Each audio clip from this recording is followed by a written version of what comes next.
So, if we could stand for the karakia, please.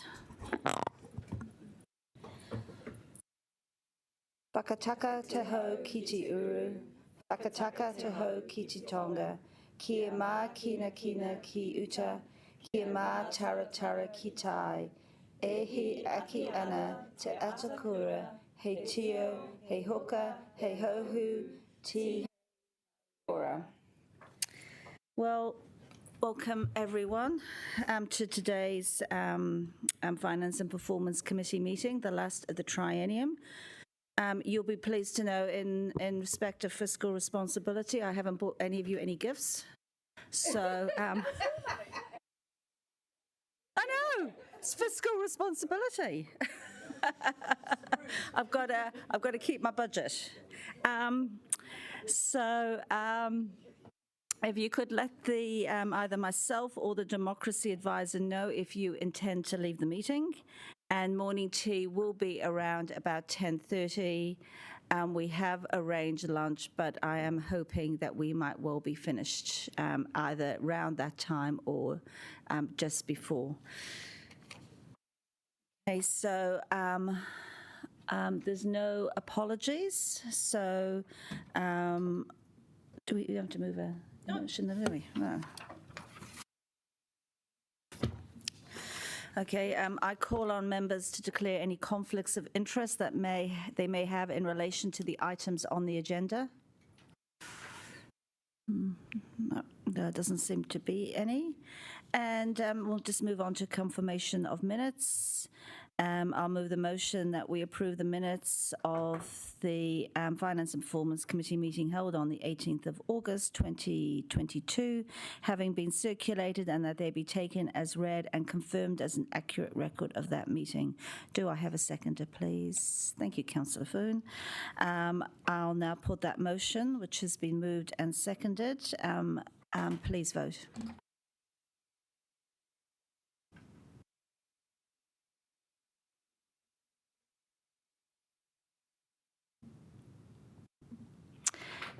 There are no items not on the agenda, and there are... Oh, sorry. Oh, yeah, was that intended? Did you want to mark? Yes, okay. I didn't even bother looking because I didn't think there would be any reds. Okay. Yeah, so no items on the agenda, no public participation. So we will go straight into general business, which is the Wellington Water Q4 report.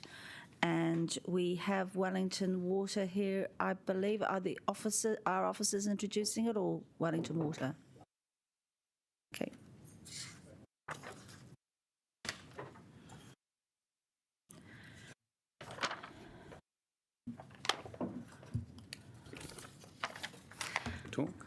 Welcome, Colin and Mark. Right, well, greetings, Wellington City Council.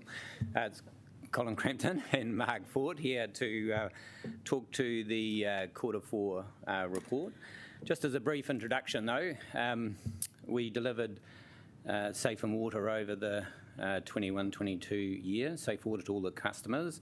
We're now fully fluoridating the water as at the end of September. We achieved over our target customer service rating for follow-ups on faults. We had a tricky start to the year in terms of your wastewater treatment plants, in terms of compliance. The last 6 months have been much better. However, because of a asset problem at Moa Point, we've still got some trouble there we're working through.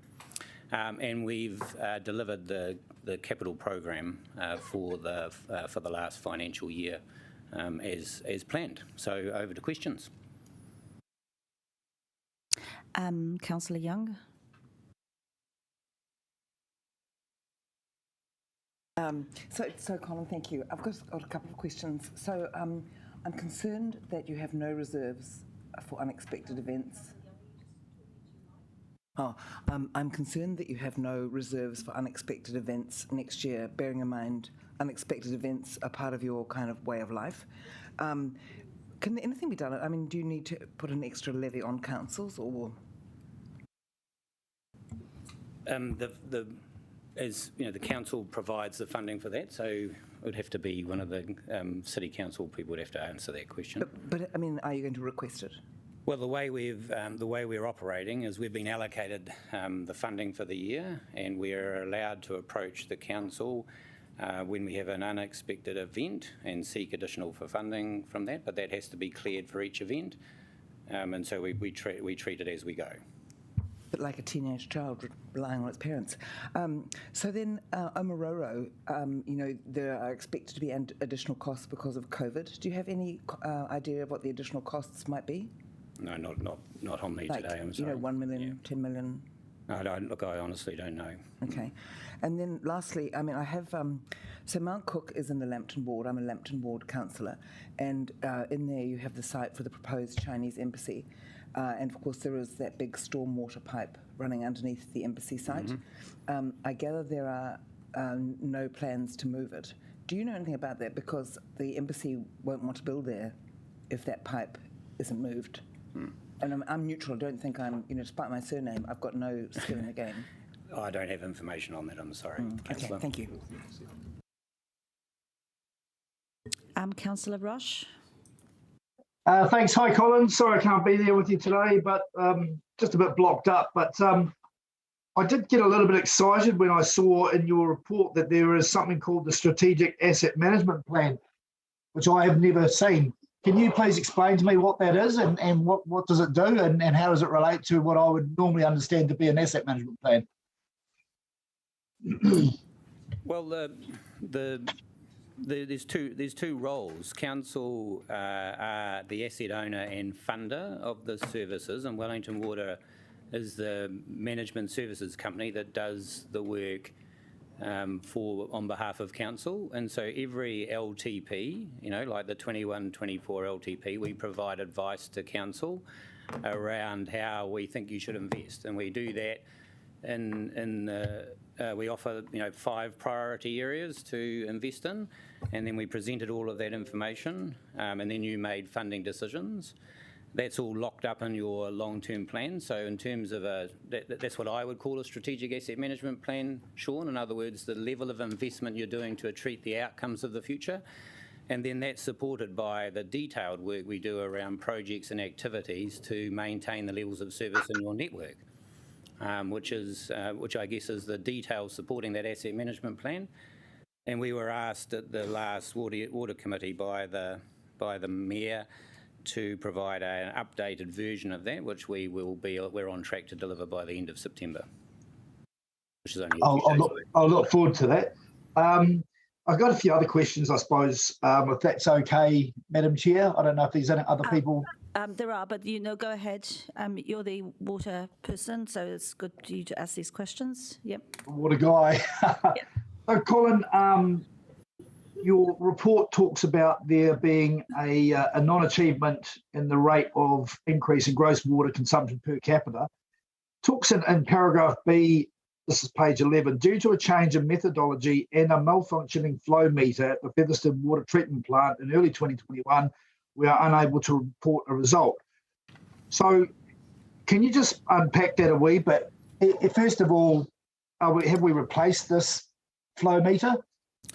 Did it malfunction? Is it out of date? Was it due for replacement? And can you tell me, is it the malfunctioning flow meter or is it the change in methodology, which means you can't report a result? And why can't you report a result now? Well, look, I think the best way to deal with the meter over in the South Wairarapa is to leave that to the South Wairarapa Council. So we've got that fixed and we'll deal with that. But for your measure, we've calculated the per capita consumption and leaks as required. And what we've done in the last year, you'll recall that we had a qualified audit on the water loss measure because of partly because of a methodology and partly because of a lack of meters through the system. We believe we've resolved this in the last 12 months with the new auditor and that the methodology is accepted. So the figure that we quote, which I think is 26% in the report, is a figure that's best estimate based on an unmetered network. So it's fine. Okay, so the methodology relates to the discussion with the auditor. That's fine, I get that. Well, the methodology is a Department of Internal Affairs methodology you are required to follow to receive to receive an audit pass. And in the past, it's been difficult to meet that completely, but this time around we've done that, so we should be fine on that one. Yep, no, I understand that. But what it's inferring though is that the network is leaking at about 26% on the public side or the council-owned side, and we estimate that there's another 10% probably on the private side. So that's a large amount of leakage across the network. Yeah, okay, so this comment relates to the Featherston water treatment plant. That's not in Wairarapa, I'm assuming, or is it? Yes, it is in the South Wairarapa. Oh, is it? Yeah, but okay, it's very nice of you to be worried about their assets, Sean. Well, I'm not parochial, Colin, as you know. You probably just did a little bit better job of funding your assets, maybe, I don't know. Well, I thought we did that pretty well, actually. Can I just, you mentioned also there's a post-event recovery team that was activated to work through the issues that resulted from the flooding, which I think your team did an outstanding job actually with the very wet winter. But I am just wondering, are we looking at what went right this time? Because I think from memory, I certainly know this for a fact, that the flooding events that we had, I think in 2021 towards the end of the year, actually seemed to be much worse. I had a lot more phone calls. People in Miramar, Tahua in particular, had a lot of problems, whereas over this winter, although we had the big issues really were slips rather than flooding. And I'm just wondering, have we done something to our processes that have been a result of that, has resulted in that improvement? Yeah, we had 4 large-scale incidents in the last year, and each of those incidents, because we have a fixed labour resource, we get overwhelmed on the day of the on the days of the event, and so do the council contact centres. And so, but what we have done is we've built up an incident management capability that enables us. Well, we go out and do some proactive maintenance before events to try and reduce the impact of them. We've also got an incident capability, and there's quite a lot of investment came out of the fiscal stimulus to lift the capability of that as well. So we generally manage those a lot better than we've done before. But in terms of the measure that you've got in your LTP, which is to try and address each of those flooding responses within 60 minutes, it's not possible to do that because we end up with tens and tens of people ringing in. But what we do promise council is that every single one of those people will be followed up and their issue either sorted or explained how it could be managed from there. So I feel the response has been really good across the board on that. It's just that the number of those events is growing, Sean. So as we look into the future, they are a worrying part of our, as we look into what we're going to do on behalf of the city going forward. Yeah. Just one more question, Madam Chair, if I may, goes to a question that Councillor Young did have about the reserve. So what was the reserve in place at the beginning of last year? It's not my reserve, it's council's reserve. Hi, Sean, Siobhan here. We don't have a reserve, we just fund as these extraordinary events occur. Okay, so we shouldn't take anything, there's no negative implication that there's no reserve then?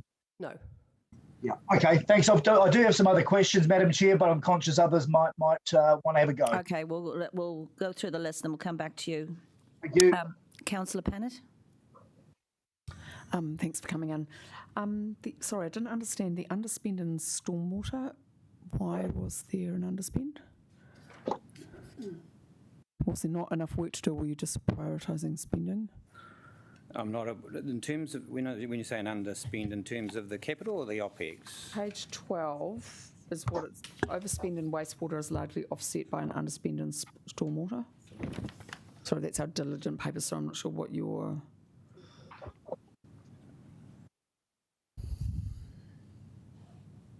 I'd have to, I don't know, I'm sorry, I know we'd have to come back and give you just make a note, I'll send something. Yeah, if you could, just because obviously stormwater is a very, very significant issue, and I appreciate there's lots of issues, but we need to keep on top of that. Through you, Chair Colin, she's requesting information about the capital spend. It's in the financial performance section. Oh, I see. Yes, I still don't have the answer though, Sarah. I'll just have to. All right. Okay. Come back. Yep. If you could get back to us. It'll be related to a timing of the projects, I'm sure though. Okay. But yeah, it would be helpful to have that. Just because the way it's written, then it makes it look like not such a commitment. Yes, well, I think that's the trick, isn't it? That we've got the projects and they go over multiple years, and it depends how they're completed around what they spend in the particular year. But we'll give you detailed information on that. Okay.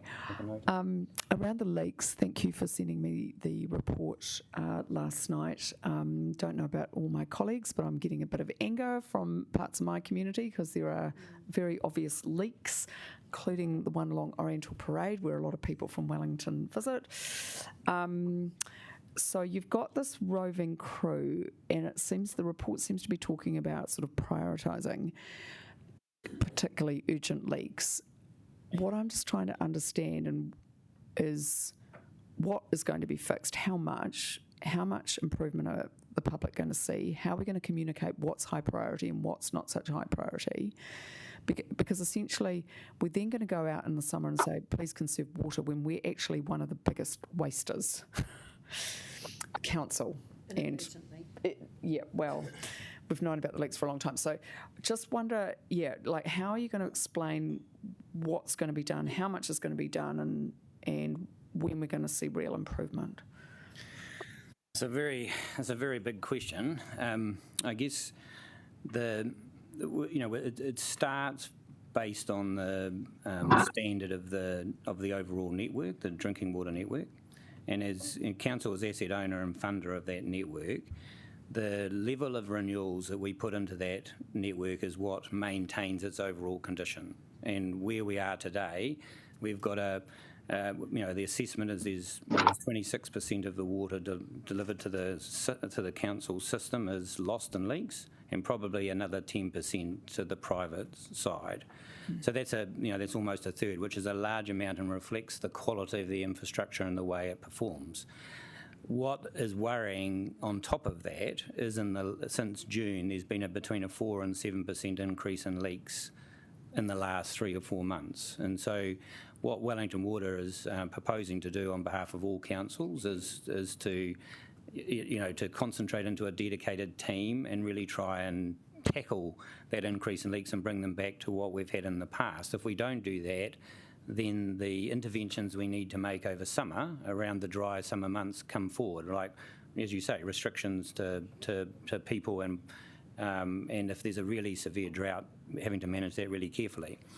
That team is focused on lifting the resources of the people who go out there and find the leaks, because there's 3 types of leaks. Ones are the ones you see on the surface. They can be urgent because they'll result in a loss of service to a household. They're non-urgent if they leak but they don't affect service. We don't know what happens to the leaks that go down to the ground that aren't even seen, which we think there's a lot of those, and then there's on the private side. So all of that investment in putting more people on that task will be to address all 3 of those things. So we want to do more leak detection, but as we do more leak detection, the number of jobs we need to do goes up, and we're going to have to deploy people to do that. That requires council to support redirection of investment in the OPEX space to make sure that all of that leak work gets done, and that will come because it's a fixed budget, will come at the consequence of some of the other work, and we're just working through that for council in the first year, in the Q1 report. So at the moment, we're trying to reorganise the company to really focus on leaks because of that increase. So that concerns me a little bit if we're aiming to go back to where we were before, because where we were before, we were losing lots of water too. So do you have any sense of how much is quick fix or reasonable fix in summers just actually having to replace pipes? Your point is it's concerning because we've had a 4 to 7% increase. We're trying to. Yeah, I know, but we've had a long-term problem with this. We were told it was really, really, really expensive to fix it, and you were sort of getting into marginal utility kind of territory, the more money you put in. But if all we're aiming to do is go back to an unsatisfactory situation, that's kind of not an ideal outcome. Well, the base leakage is directly related to the quality of the infrastructure that you own as council. So the only way to improve that is to invest in more renewals going forward. So that's the only way you can improve the quality of the infrastructure and get that down long run, is to put more input into renewals, which is the advice. We gave you a range of scenarios in the LTP 21 to 24. So we have what we got. You've invested in a certain amount of renewals over the next 3 years. What we've got to do is try and manage the leaks we get every day to try and keep them as low as possible. Can I just ask one more question? So when I voted for that increase, I understood this was to deal with some backlog stuff, and then the next LTP would be really where we invested for growth. So that money that we gave you for the renewals, how much of this problem will it fix? Do you have any sense? Well, we gave you a lower bound on renewals in your 21-24, and we gave you a median, and we gave you a higher bound. You chose to invest between the low and the median. So our advice is that you've got a backlog of renewals. So therefore, you're only keeping pace with that backlog of renewals. Therefore, you'd expect to see exactly the same amount of leakage, if not more, going forward. That was our advice. And then how much to get on top of them? You'll be able to give advice about how much it will cost. Yes, we gave you the range. But if you've gone to the higher end of the range, with the revised figures, yep. The higher end of the range would have started the long journey back to reducing the amount of network breakage. That's the only way. The only way to get there is in renewals. What we're talking about is reactive work on the network that does not get you back. It's fixing the problem. That range was quite significant as well. It's essentially 3 times the current budget from a capital expenditure point of view. So it was a significant uplift. And I think, the renewals itself is only replacing, about 1 to 3% of the network. So it's a really small percentage of the total network. So to make a step change, a more significant investment would be required over a long period of time. Because I'd understood you had capacity issues too. We've been told that you couldn't do everything, even if we gave you lots of money. That's what the way I would, it's quite, the capacity issue exists all across New Zealand, because we've all of a sudden started to worry about these things, and then we want work done. And now we're finding ourselves with a finite number of people, so capacity is definitely holding us back. But I would always put them in the order of you want to decide on the right level of investment in your network, and then we decide how much work we do. On behalf of all councils, you've asked us to lift our capacity over the 3 years of the LTP. We used to spend $90 million on capital 2 years ago, and a year ago we spent 131 on capital. This year we've spent last year we spent 180 million on capital. This year we're aiming for 230 on capital. We're going and building capability across the board as quickly as we can. And so that, and the only way to, if council keeps investing in that work, then the capacity will come. It's a long-term job. It doesn't happen in 1 year. So I just want to clarify, just following on from Councillor Pannett's questions. So as part of our long-term plan discussions last year, we were, this is to summarise a little bit, but we were presented with several options. Yep. We were told by our officers that there was limited capacity from Wellington Water to deliver more than I think it was basically the lowest option, or it might have been medium, but I can't remember. But what I'm hearing from you is that we could have invested more in the long-term plan to enable you to build up the capacity to deliver on that.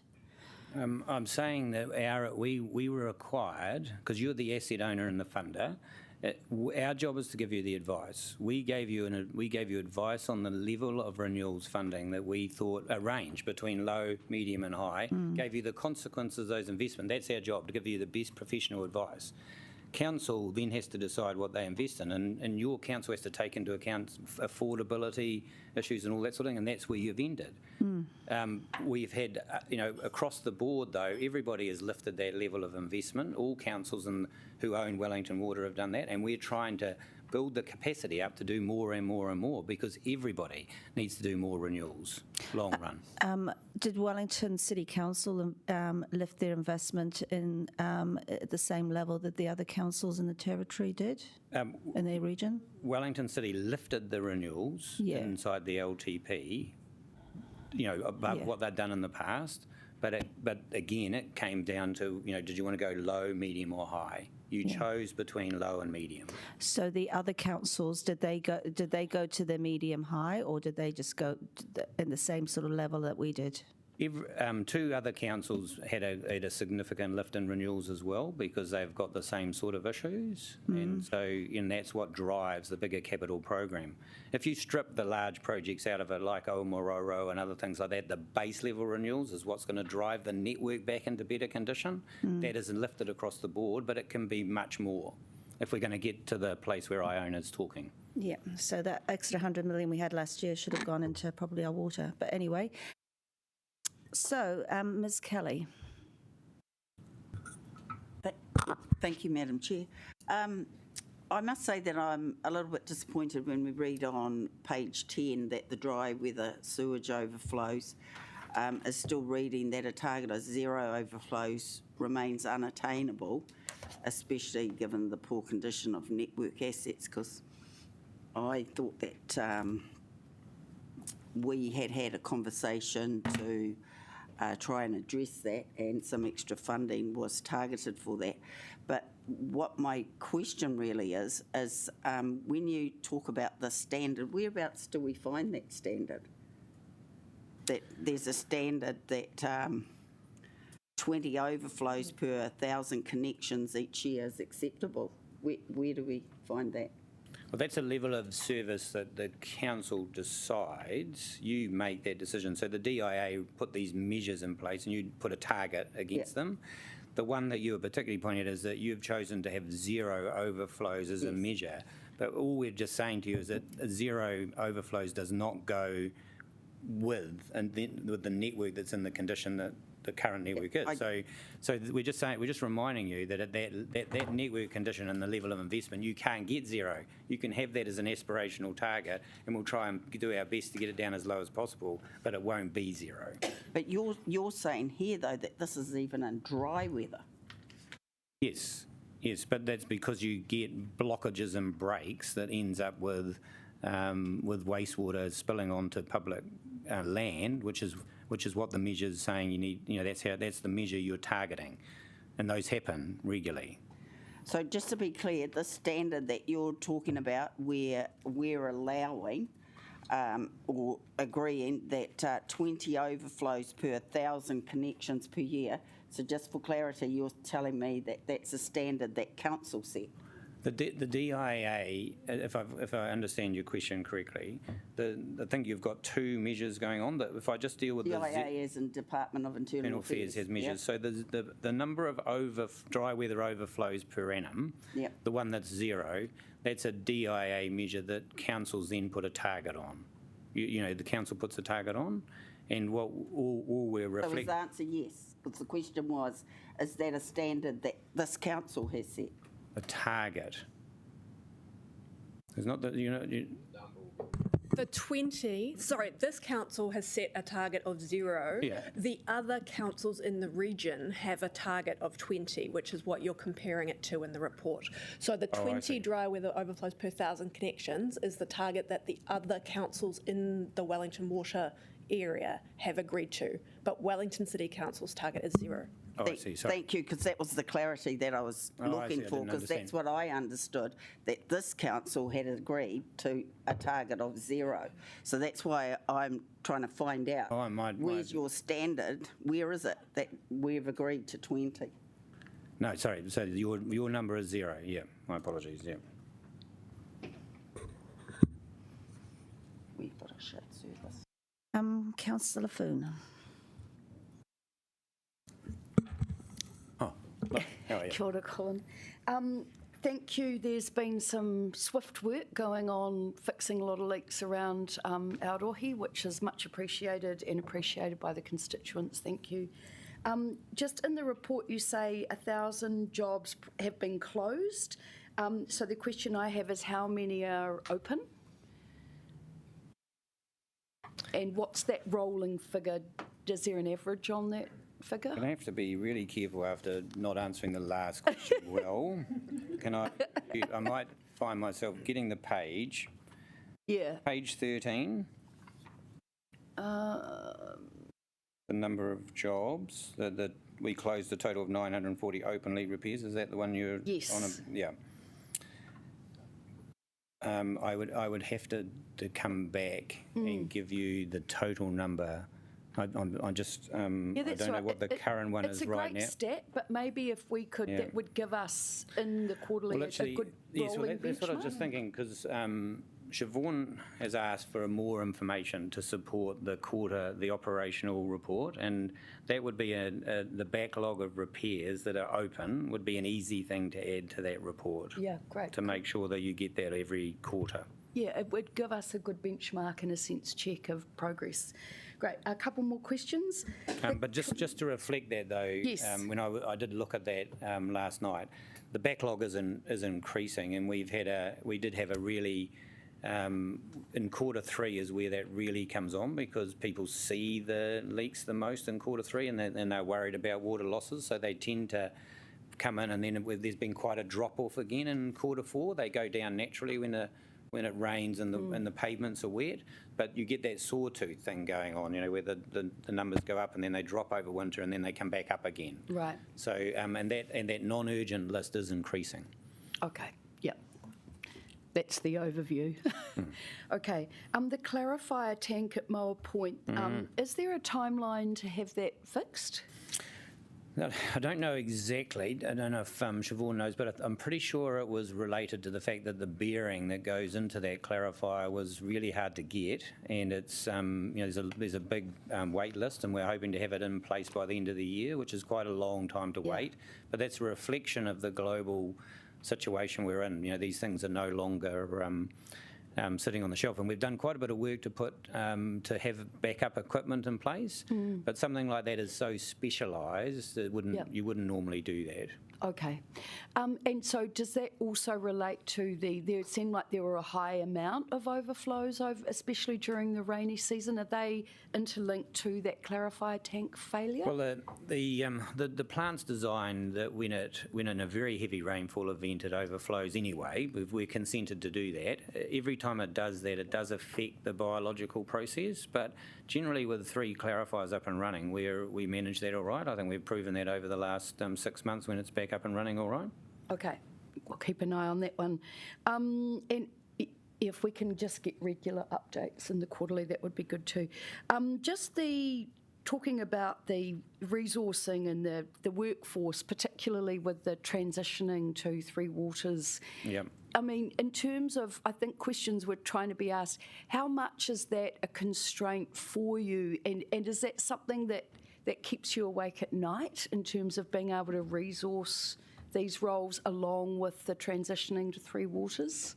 Well, there's 3 parts to that. On the Kpis side, we set up a panel 3 years ago, and that has worked really well from our perspective because we've been able to build capability as we go, but we are delivering the size of the work that panel's able to do. You might be able to bring some other people in from outside the region, but they've also got work going on. So we've got about a 220 to 250 million capacity in the water space now.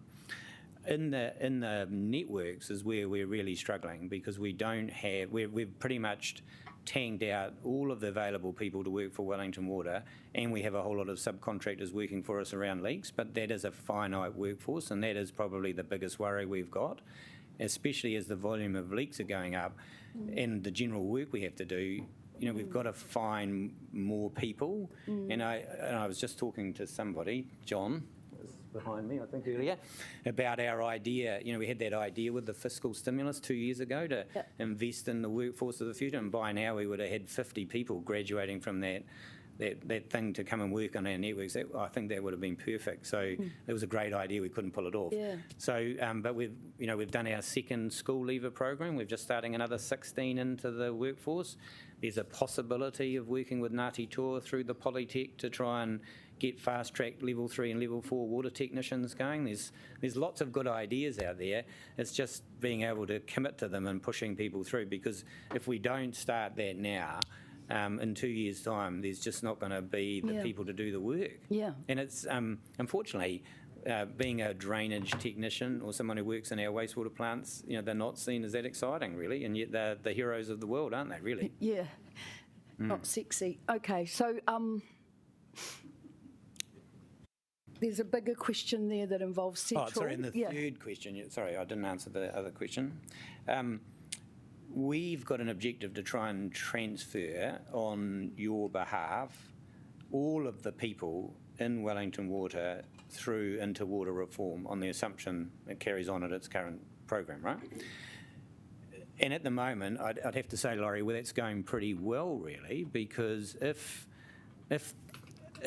councils in Wellington Water are doing good work and everybody's enjoying themselves and having a satisfying and rewarding career, they come to work in water because they really value water and they want to keep doing it.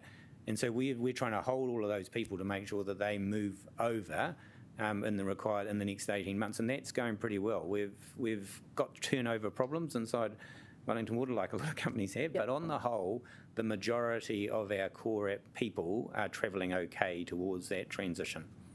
That's really comforting, thank you. That keeps me awake at night, to be honest. And can I just add one other thing? We've all of our contracts that we've had in the water place have all go past the 30th of June 2024. They roll on for 1 or 2 years, and the National Transition Unit has endorsed that.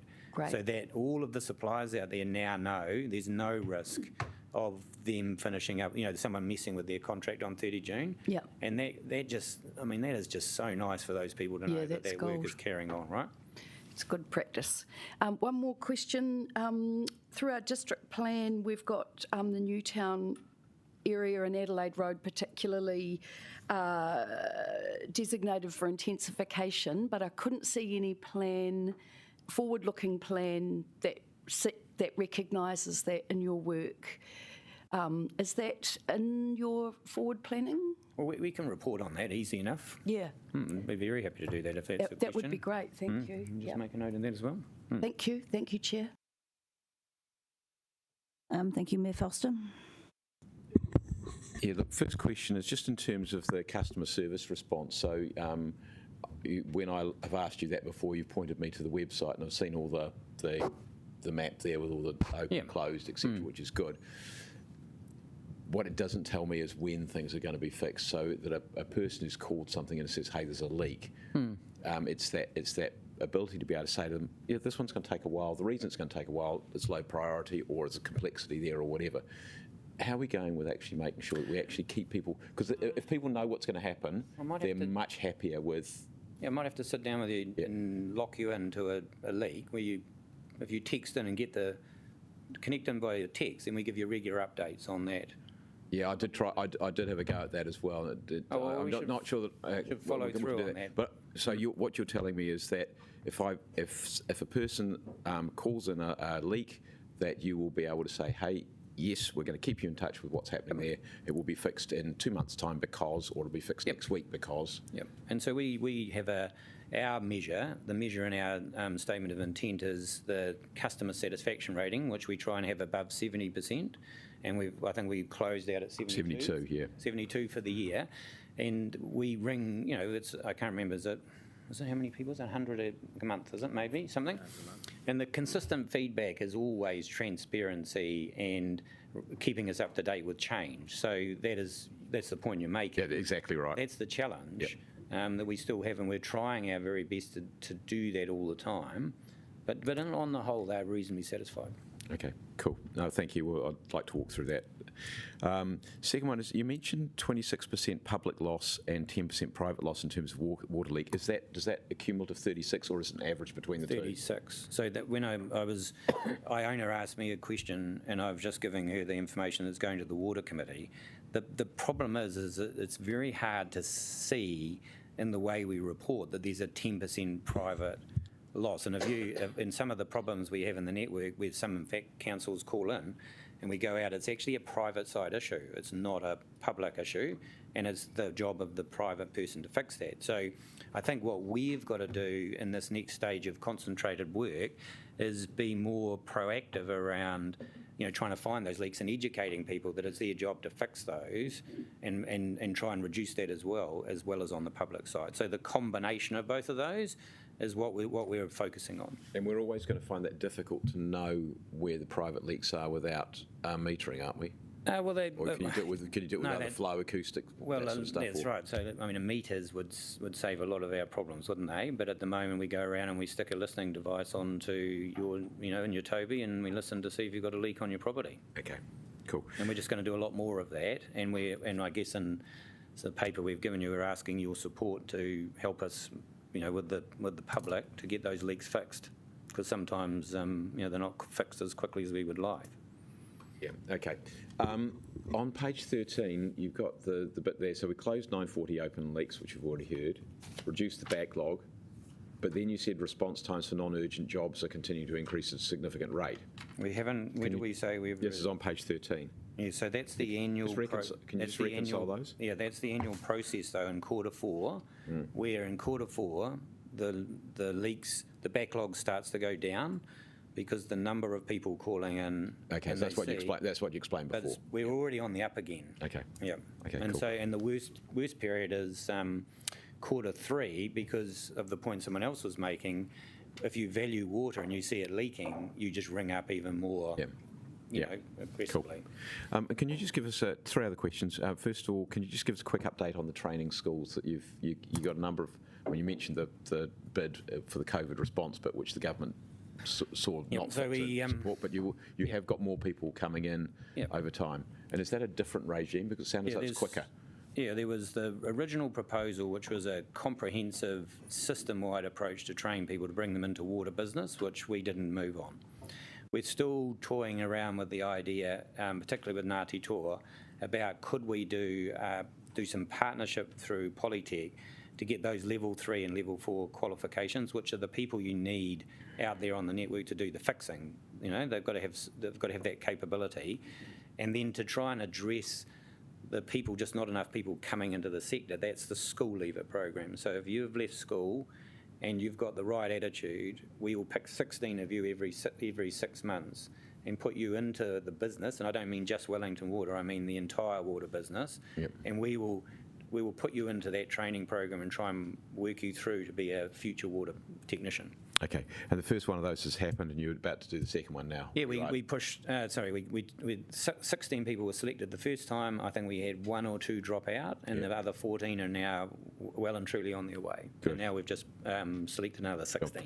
But that's a different level to what you were proposing to the government before. Yes, because that school leaver program goes through an intensive.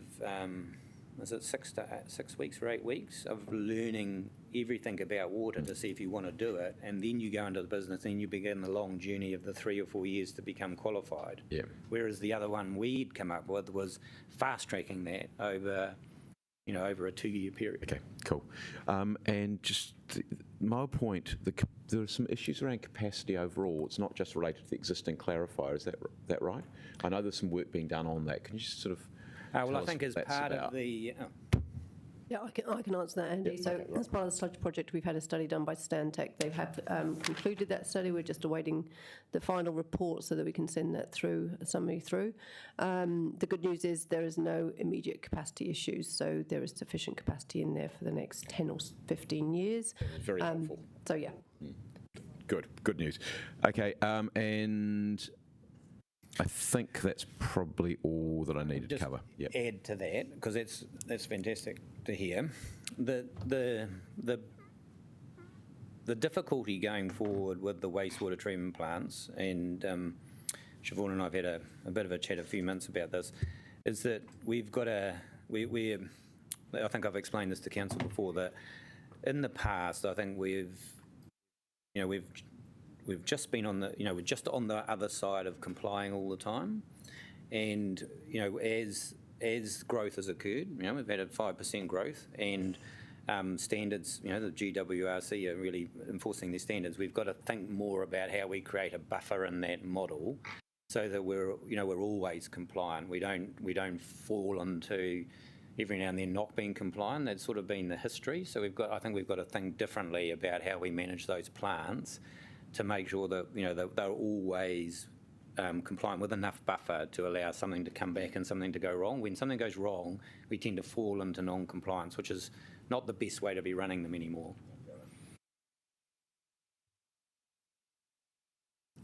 Thank you. What have we got now? Councillor Condi. Thank you, Chair. Thanks, Colin. Can we just talk a bit more about the capacity to deliver particularly leak repairs, so maintenance work, and how are we procuring that capacity?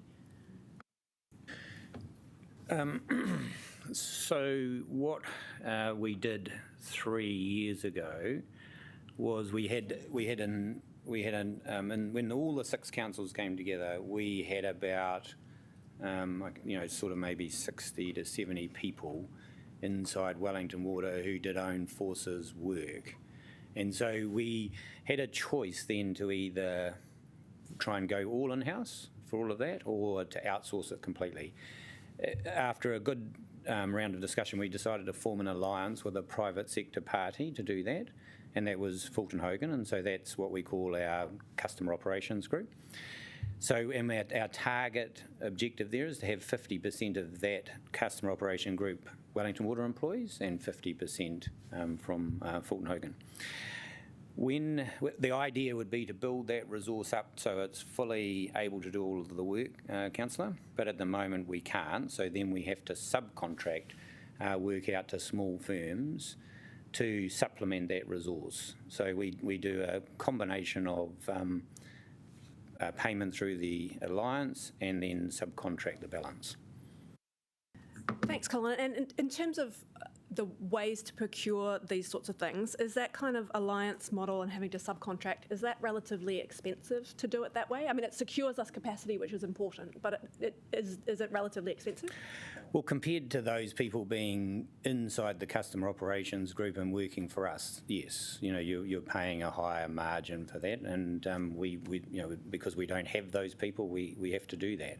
But you don't want to go all the way down to all contracted by Wellington Water, because that's why you have contracting markets. So the peaks, if we can cover the base level work, that's what we would target, and then we'd always be open to having to recruit people for the peaks, because when there's not a peak, we don't want to have people sitting around doing nothing. But we're not anywhere near that at the moment, are we?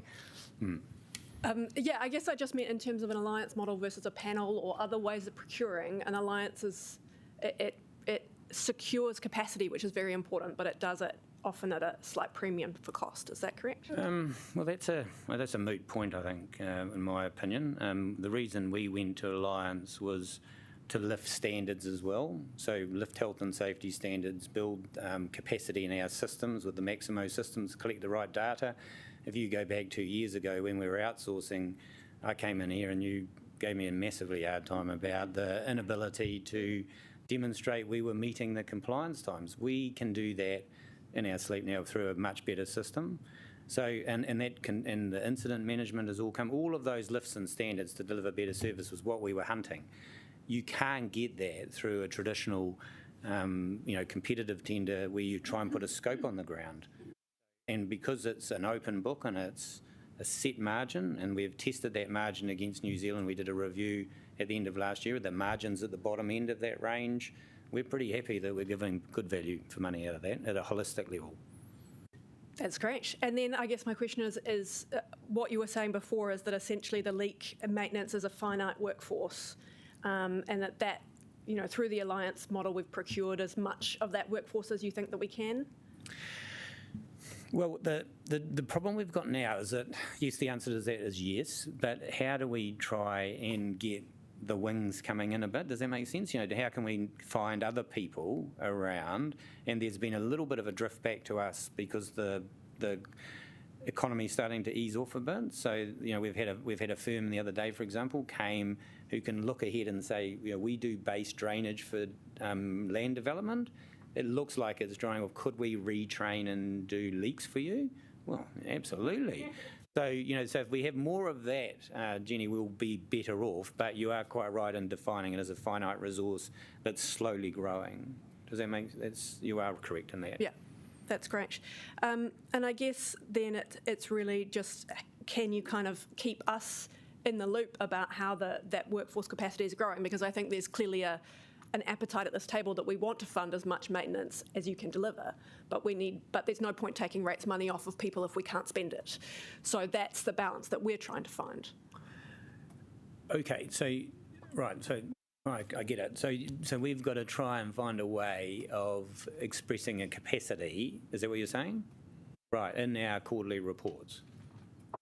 And I guess working with our staff and Siobhan to make sure that we've got really good lines of communication about where that capacity is and how it's going to grow and develop over time.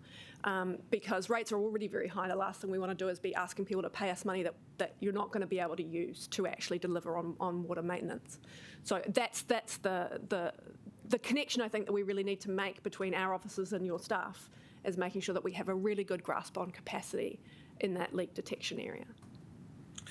Sorry, I'm just thinking about what you're asking there, because I think it comes back to two parts, doesn't it? There's that notion of are you an owner and we are your service provider, part of a place where we're investing in growing that capacity, full stop, not because we've got work, but we're anticipating more, so we're investing more at that level 3 and level 4 technician. Are you, we maybe explore that as well as the capacity question, because that's the thing that's going to solve the long run issue, right? And over the long run, that's a different. The renewals is a different issue again, right? Because with the capacity that you procure for those major renewals is actually you do that through a different procurement process. Is that correct? Yes, but the people we're missing, Jenny, is those level 3 and level 4 technicians that come through the Polytech to be able to fix because it's a technical job. Those are the ones we want to accelerate through, and because it takes 3 to 4 years to get there. If you don't start that program in 4 years, they won't be there, as opposed to just asking more subcontractors to do work. Does that make sense? Yeah. But I'm just saying that in terms of when we look at our CapEx budgets, which we've increased from 90 million to 230 million, and you've been delivering that capacity, doesn't go through this alliance model. You procure that capacity quite differently. Yes, that's organic growth by contractors who we tender to, right? Yes. Or who do work for us. That organic growth is driven by the budget increasing. Yeah, so it's a different dynamic in terms of, and that's really what I think we're trying to get at is this different dynamic between procuring capacity in the CapEx model and the ability to procure capacity in the maintenance space. Okay, cool. And you want both? Yes. Right. Okay. And we want to understand what we can do to deliver both of those. Right. Yeah. Okay. I get that. And that's where I think it would be great for us to have better information and connection with through Siobhan. Yep. I totally understand what you're asking. Yeah. Thank you. Okay, Councillor Fitzsimons. Cool. I want to say that in general, when I've raised issues on behalf of residents, I've found Wellington Water, and particularly you, Colin, pretty responsive. But there is a problem on 14 Robertson Street, and it is unresolved, and it's been on since July, and the footpath is slippery there. So it would be really good if you could make sure that you follow that one up, and I have sent you an email about it this morning. That's a question. But I think, and that is one of my questions, is how quickly do you tell people when they register a leak or a problem that it is theirs to resolve? Because that is another concern I have, and I know there's been some pretty feisty debates on that. But I think, getting people that answer quickly if it's not something you're responsible for is also really important. Well, I think there's one event that changed our mind on that, wasn't it? And I think that's partly why back to Iona's question, we've got to have that proactive work we're doing has to be helping out private side leak, because one of them it magnified up to a very complex issue, and it was extraordinarily hard to find. So it took us days and days to find it, but it actually ended up being a private side leak, which we fixed because there was so much angst. Yeah. But sometimes you just can't tell. If it's just sitting there bubbling out of the ground on your side, you go, yeah, it's a private side, straight onto it. But a lot of the ones that have caused a lot of angst out there for customers has been actually difficult to find, and then when it is theirs, they've almost got to the point where it's very hard to get them to do it. So we've got to do better there, I think. Yeah. Some of those things have been found out, but it is quite complex because some of them have been really, really tricky. And I think that if we can do better education of people that, you are responsible from the Toby to your house, and we'll help you find it, but when we do find it and it's yours, we want you to fix it. Yeah. So there's a bit of work to be done there, I think, Fleur. Okay, cool. No, I appreciate that. And look, my other question really is I really want to get to the bottom of the questions by Councillor Pennant, Councillor Calvert, and touched on by Councillor Condi. And that is what I go around the city saying to people when they talk to me about water infrastructure is that this council's been very responsible. We have invested in as much in water infrastructure as the industry can deliver. Now, I get the impression that Wellington Water and our officers have a different view about that, and I really want to understand if that's true or not. Because if you do have a different view, we need to work that through and understand it. But I voted for it on that basis, and I defend it on that basis.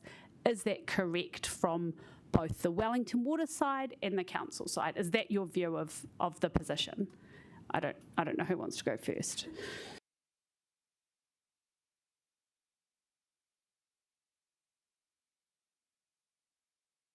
Answer that question. How do you mean? I think you think we don't because of what you said earlier. So the question is, has this council invested as much in water infrastructure as the industry can deliver, or could we have invested more and got a better result?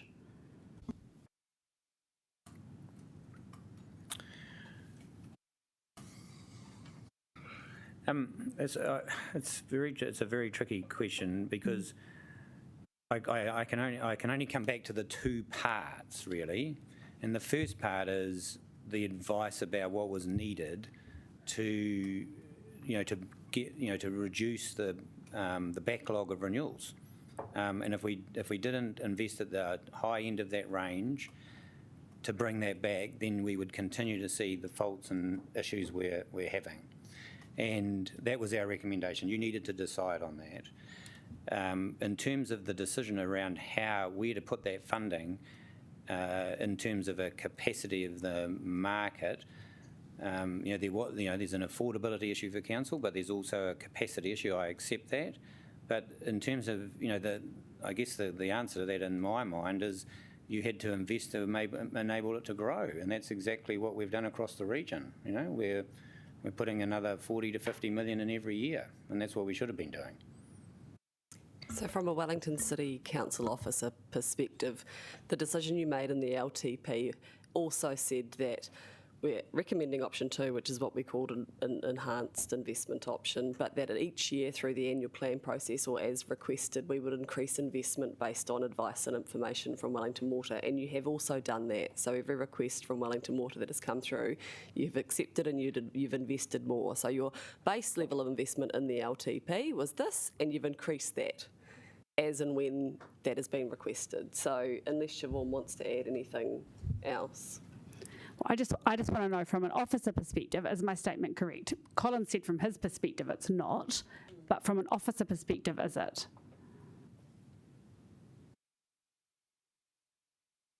We did give you 3 options. Have we invested as much as the industry can realistically deliver? Because that's my understanding. I can't answer that.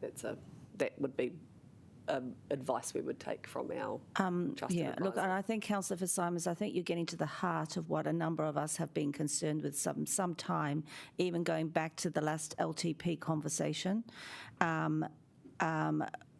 Because the advice that we took was on the advice of our own officers. I know they referred information from Wellington Water, but that was the advice of our officers that their assessment was that Wellington Water didn't have the capacity to do more. What we're hearing is that actually to have more capacity, you have to invest, and I wouldn't say it's a leap of faith, but you have to sort of say, look, we are going to spend this money. So I think we're getting to some issues. Yes, so... Can I just add? So in terms of... because I thought you didn't want us to add anything, so sorry, yeah. In the context of the options that were presented for LTP, we have provided this advice previously, it wasn't just in context of the market's capacity. So we had the mayoral task force investigating the current state of the Three Waters network. The central government reform was also a factor in that. The overall doability of the capital's work programme, which is what you're referring to. The other investment priorities across council service areas, our debt target and debt limits over the next 10 years, and not least the reliability of the underlying data that actually underpin those investment options, noting that the investment options were based on age, and there was an absence of actual known condition of those assets as well. So my point is there were a number of factors. It wasn't just... So it was a number of factors from the Wellington City Council officer's advice, which was what led to those. Because one of the things is we had 3 options in front of us, but Colin, you did refer to, I think you said you presented it. How many options did you present to council staff? Yeah.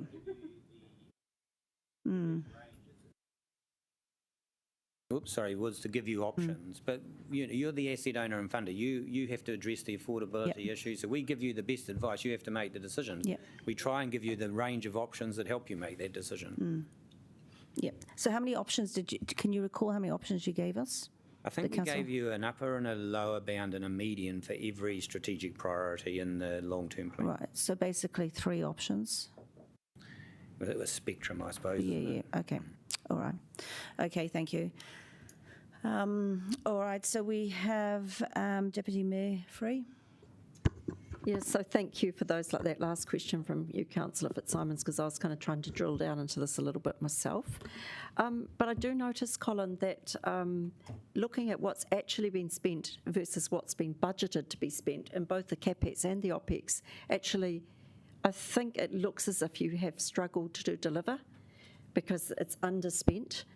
So does that seem to indicate that even if we had put more budget in, you wouldn't have been able to deliver it? We look at that at a regional level.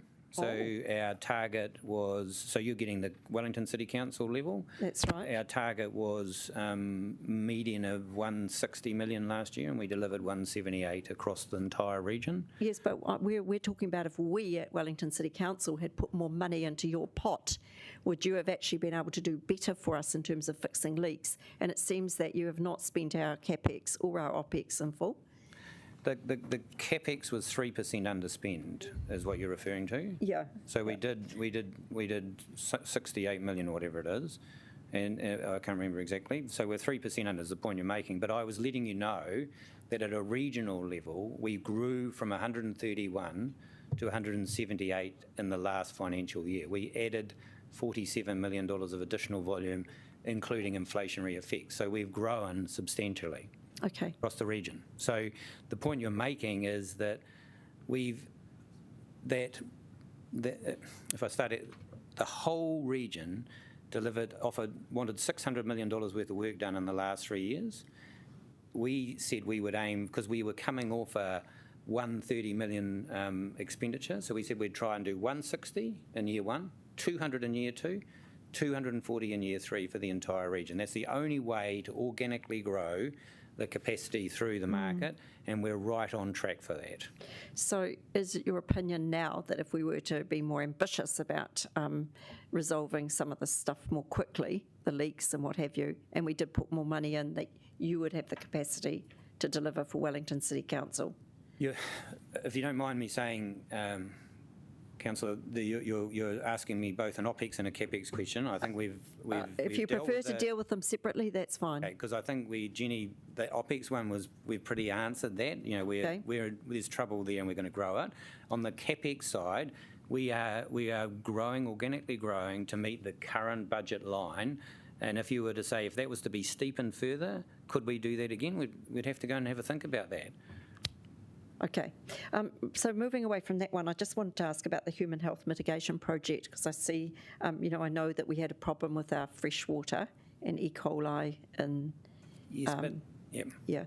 I just, I'm pleased you've got to that one, because we said we would invest, we had limited investment in the drainage investigation team, and you committed to that. I mean, would have been, it's a big job to do, but the work we've done over Pūroro Bay, yes, we've now got that water quality consistently down below the standard the GWRC says. It's not long, it's not just dipping under, it's gone way down and under. It's still, there's a few people in this room, including Fleur, who would love that to be meet the swimmable level, but it's halfway to swimmable level. So all I was going to say to that is that we've still got a big problem across the region. All of the rivers and streams are still polluted, Councillor, but we've now got a mechanism where we can show that we can do that with the right level of investment, and I think that's been a really good test case that Council has funded over the last 2 years. But my problem with that was that the standard's still quite a lot below what we were aiming for. So my question was going to be, because it's only sitting at 79% of the sites that are reaching the target rather than 90%. So my question was actually about how it's improved. And I'm thinking, I'm only really interested to hear about Wellington City Council's yes. figures. So the Whero Bay one, so that's... Yeah. So is that the only one that's got an issue? No, so all your catchments have an issue across the whole city. We chose to invest do a first stage investment in a crew to start the long journey of addressing every catchment. We put a lot of effort into Whero Bay to show that we could do it, and it's worked. It just means you have to magnify that up over the 60 or so catchments you've got in Wellington City Council. Okay. So, but it does show it can happen. Okay, good. So that would be... And the reason why it's 79% is because they are still got a lot of E. coli in them, I see. Across the board. That's a network-wide measurement. I'm just giving you an example where we tried to do something about it, and it worked. Good. Okay, well, that's encouraging, because I did want to just to drill down into that a little bit, and your answer is very encouraging. And if you wanted to, so, that 2040, when we talked in the long-term plan that we wanted to get all of those catchments to that level by 2040, we can now size that a bit better. We know the size it would take to do that. To get them, if you have a combination of increased renewals and these people working with private residents to find these problems, there is a path back. We can show it. Okay, thank you. Thank you. I'm going to go to Councillor Young next, and we'll go to Councillor Rush afterwards, and then we'll break for morning tea. So I hope this is a really quick question. I'm just asking about the laterals, because the council agreed that we would take back responsibility. So have we? This is the wastewater laterals? Yeah. Yes, the answer is yes, I think. Great, thank you. Okay, Councillor Rush. Thank you, Madam Chair. Just a sort of slightly on capacity. One of the findings of the independent report was a lack of water industry experience on the board, Colin. It concerns me. Did you feel that you are getting the strategic advice that you could take with confidence from the board? Do you think it's properly balanced with good industry experience? Councillor Rush, I think it's an unfair question to ask the Chief Executive of Wellington Water, who reports to the board. I could also say, has our representation been effective on the Wellington Water Committee? So I can give you an answer on that. Not in the last month. So I think I'm just asking whether he's getting the support that he feels he needs. I mean, I suppose. I think that's a question that you, as Wellington Water Committee, can who the board report to. So I think that's the more appropriate forum for that. So, so you don't have to answer that. So, are there any other questions? Thanks very much for closing that question down. Thanks, I've got some others. Well, so Colin, you mentioned you haven't set any targets for carbon reduction, as this was not possible with the annual funding provided by council. So the task was to set the baseline. So I'm just sort of wondering, do we have a baseline as to what carbon emissions we currently are? So all councils have funded for Wellington Water to model the baseline carbon emissions of our OPEX and CapEx, and that's all been finished in the last year. So now the logical step is on the journey to 2050, what things are we going to do to reduce our emissions? But of course, council by aiming to deliver I can't remember the name of the project now. Oh, the sludge. Yeah, is it? Yeah. You're addressing a substantive part of that emissions, and all we're pointing in here is that after that big project, which is going to make a big dent, we're not really investing in reducing emissions across the board at this stage. Okay. And I guess, as those targets harden up into the future, there's going to have to be a bit more work done. All right. On page 9, there's a description of what is happening in regards to per capita consumption. What's happened to our water meters project, Colin? I think Greater Wellington were doing some review at some point, and I know that we were considering putting it into our LTP, the last one. Is that fallen off the radar, or is that still a project that can come back in the next triennium? I'll need the help of officers. We advocated as part of the long-term plan that we should push ahead with meters for the very reason we've been discussing earlier. All councils took a variable position on that. I just can't remember what Wellington City Council did. I think it was maybe out in a future year. I can't remember. Right. Okay. So it's going nowhere. I think it sounds without City Council pushing it, it's going nowhere. Is that kind of how you feel? From memory, Regional Council were doing a business case that they were still working on. So the first stage was done, and that enabled us to estimate the size of it. So we came to each of the individual councils as part of the LTP about whether we'd put them in. They also continued to fund the next stage. So we're doing another, I think, about $1 million, Jenny, to just keep it ticking along so we know what's happening. Yeah. Do we know where that's at? I think it's Sean's question. Do we know where it is and when we might have the results? For that updated business case, I think that will be at the end of this financial year. Because there's no sort of urgency. Thank you. Right. Well, I'm not going to get between everybody and the cup of tea. So thanks very much, Colin. Appreciate it. Councillor Neil has got a question now. So did you have a question? No. Oh, sorry. Okay, so that's all right. All right. Are there? We might have some questions of our own officers, but is there any more questions of Wellington Water? Colin, that's what I was asking. Yeah. Yeah. Sorry. So I take it there's no more questions of Wellington Water. So you are very welcome to stay for morning tea or go. I'll just say one other thing. Yep. Would that be all right? Just to come back to Councillor Thune's point, the big issue for Wellington Water is to navigate the next 18 months on with reform, and so thanks for asking that question. It's a very crucial question because the ability to deliver the services for this council is all to do with the confidence and security people have in the job they're doing. And so, we're really, we worry about that every day, and we try and do that. And if we know our owners are also thinking about that, then that would be terrific. Yeah, thanks. Thank you, Colin and Mark, for answering, those questions. I know it's been quite a bit of a long session, but thank you. You've given us a lot more information, more food for thought. And who knows where water reform will be anyway in 12 months' time. Yeah. Okay, thank you.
in respect of this paper?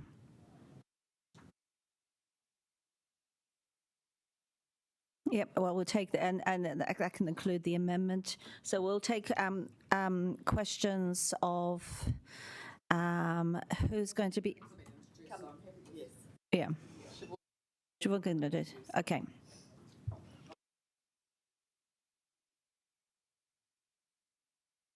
Without falling over.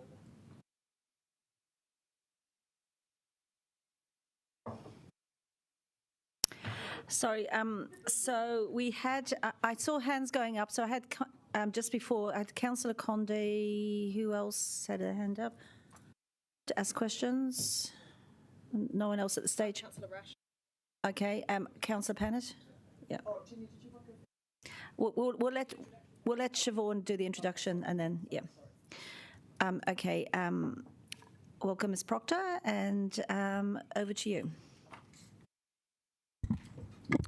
So yes, you've heard from Colin, so just introducing the quarterly report. So this is a new report that we have worked with Wellington Water to put together at the behest of council, so we get a bit more of a fulsome overview, not just a report on the KPIs. In terms of questions asked with regard to decisions made, a long-term plan and those options, I can just remind you that we did put 3 options up in the LTP. It was the council decision to choose the option it did. We provided that advice based on, as I answered previously, a number of factors, not least being the overall concerns around deliverability of a much higher capital plan. That was borne out by the auditors' concerns when they expressed concern about the deliverability of our overall long-term capital plan. But most importantly, I think it's the reliability of that underlying data which formed the higher deliverable plan. As I mentioned, the planning is based at the moment predominantly on age. In the absence of any condition data, it's very difficult to rely on any asset management plan that's just derived purely from age-based replacement assumptions. So, yep, just happy to take any questions. So first up, we've got Councillor Condé. Thank you. I just would like to follow up on the kind of capacity. We actually had a report recently to the Infrastructure Committee about capacity in the construction market generally. Can you kind of give us a reminder as well about what that was telling us about the capacity to deliver? Yep, so it's well known that our construction market is very constrained. It's been exacerbated by COVID, obviously, not least by border restrictions in terms of immigration and being able to bring people in, and also net flows out of the country. So a lot of that construction workforce that we've previously been able to tap into just hasn't been available.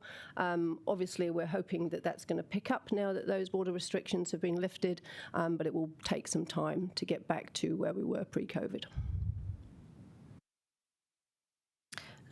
I've got Councillor Rush, then Councillor Pannett. Madam Chair, if it's okay with you, I'd like to put to Ms Proctor the question that I put to Mr Crampton about the capacity or the depth of experience of the Wellington Water Board and get her opinion on whether we should be seeking to supplement it. With respect, Councillor Rush, I don't think it's my place to proffer an opinion on that. Who should I ask? Yeah. Yep. I think I think that would be something to raise as part of the Wellington Water Committee. Well, I would like this council to send a message to the Wellington Water Committee. That's kind of where I'm going to, Councillor Cohen. Let's take it offline. We've got a council meeting on tomorrow, which I can raise this after a more fulsome discussion. Yeah, and perhaps talk with the Mayor, who's also on the committee with you, so or is it alternative. So I think we'll leave it up to you two to work out the best way forward on that one. Okay, Councillor Pannett. I do actually have some sympathy with Councillor Rush's point, though, just given the discussions we've been having about having water expertise on that board. But I'm not sure this is quite the right place to put it. So maybe that's a discussion for another time. So Siobhan, I was just talking to Colin at the break, or Mark, 210 million to really crack in over a decade to crack into this problem of our leaking pipes. And yet there seems to be a little bit of not quite agreement on the same page around capacity in the market. So they seem to be strongly of the view that it can be done.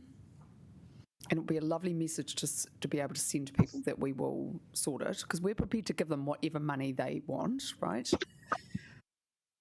So it feels a bit tricky, because I think many of us did make that decision in 2021. Like, we honestly just would have given the cheque, but we were told that there were some constraints.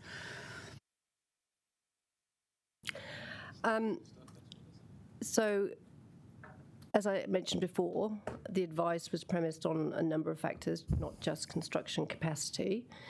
In terms of an asset management plan just based on age of assets, you risk investing in the wrong place at the wrong time. So that is why we've been urging for more condition assessment to be done, so that we get a much better knowledge of those assets. In terms of the advice provided at the time, as I said, we put up 3 options. Council made a decision at that time. I think in terms of increasing investment, we would want to know what that investment was required and why. So it's really around that asset management plan. Some more detail. Because I guess it's helpful for us if everyone's on the same page, right? So in terms of the asset management planning, are you satisfied with progress on that work? So they've made a great strides in their very high criticality asset data. So they've now collected that. We are anticipating a report at the end of the month. It's imminent for that. So that will give us an idea of what investments required for those very high criticality assets. I've also asked for a comparison between that and the plan that's just based on age, to see if we can draw any conclusions from what those differences are telling us. So they are making progress. I have also asked, and I think the Water Committee also requested a plan for how much it would cost to collect the rest of that condition data. Just in case we're missing any other major potential problems. Well, there's other criticalities, so for the high and the medium criticality, we still need data for. And so when do you think that work will be done? How long is it going to take to, because apart from anything, if Three Waters goes ahead, then that information absolutely has to be handed over, right? So in terms of the timeframe, I'm not clear.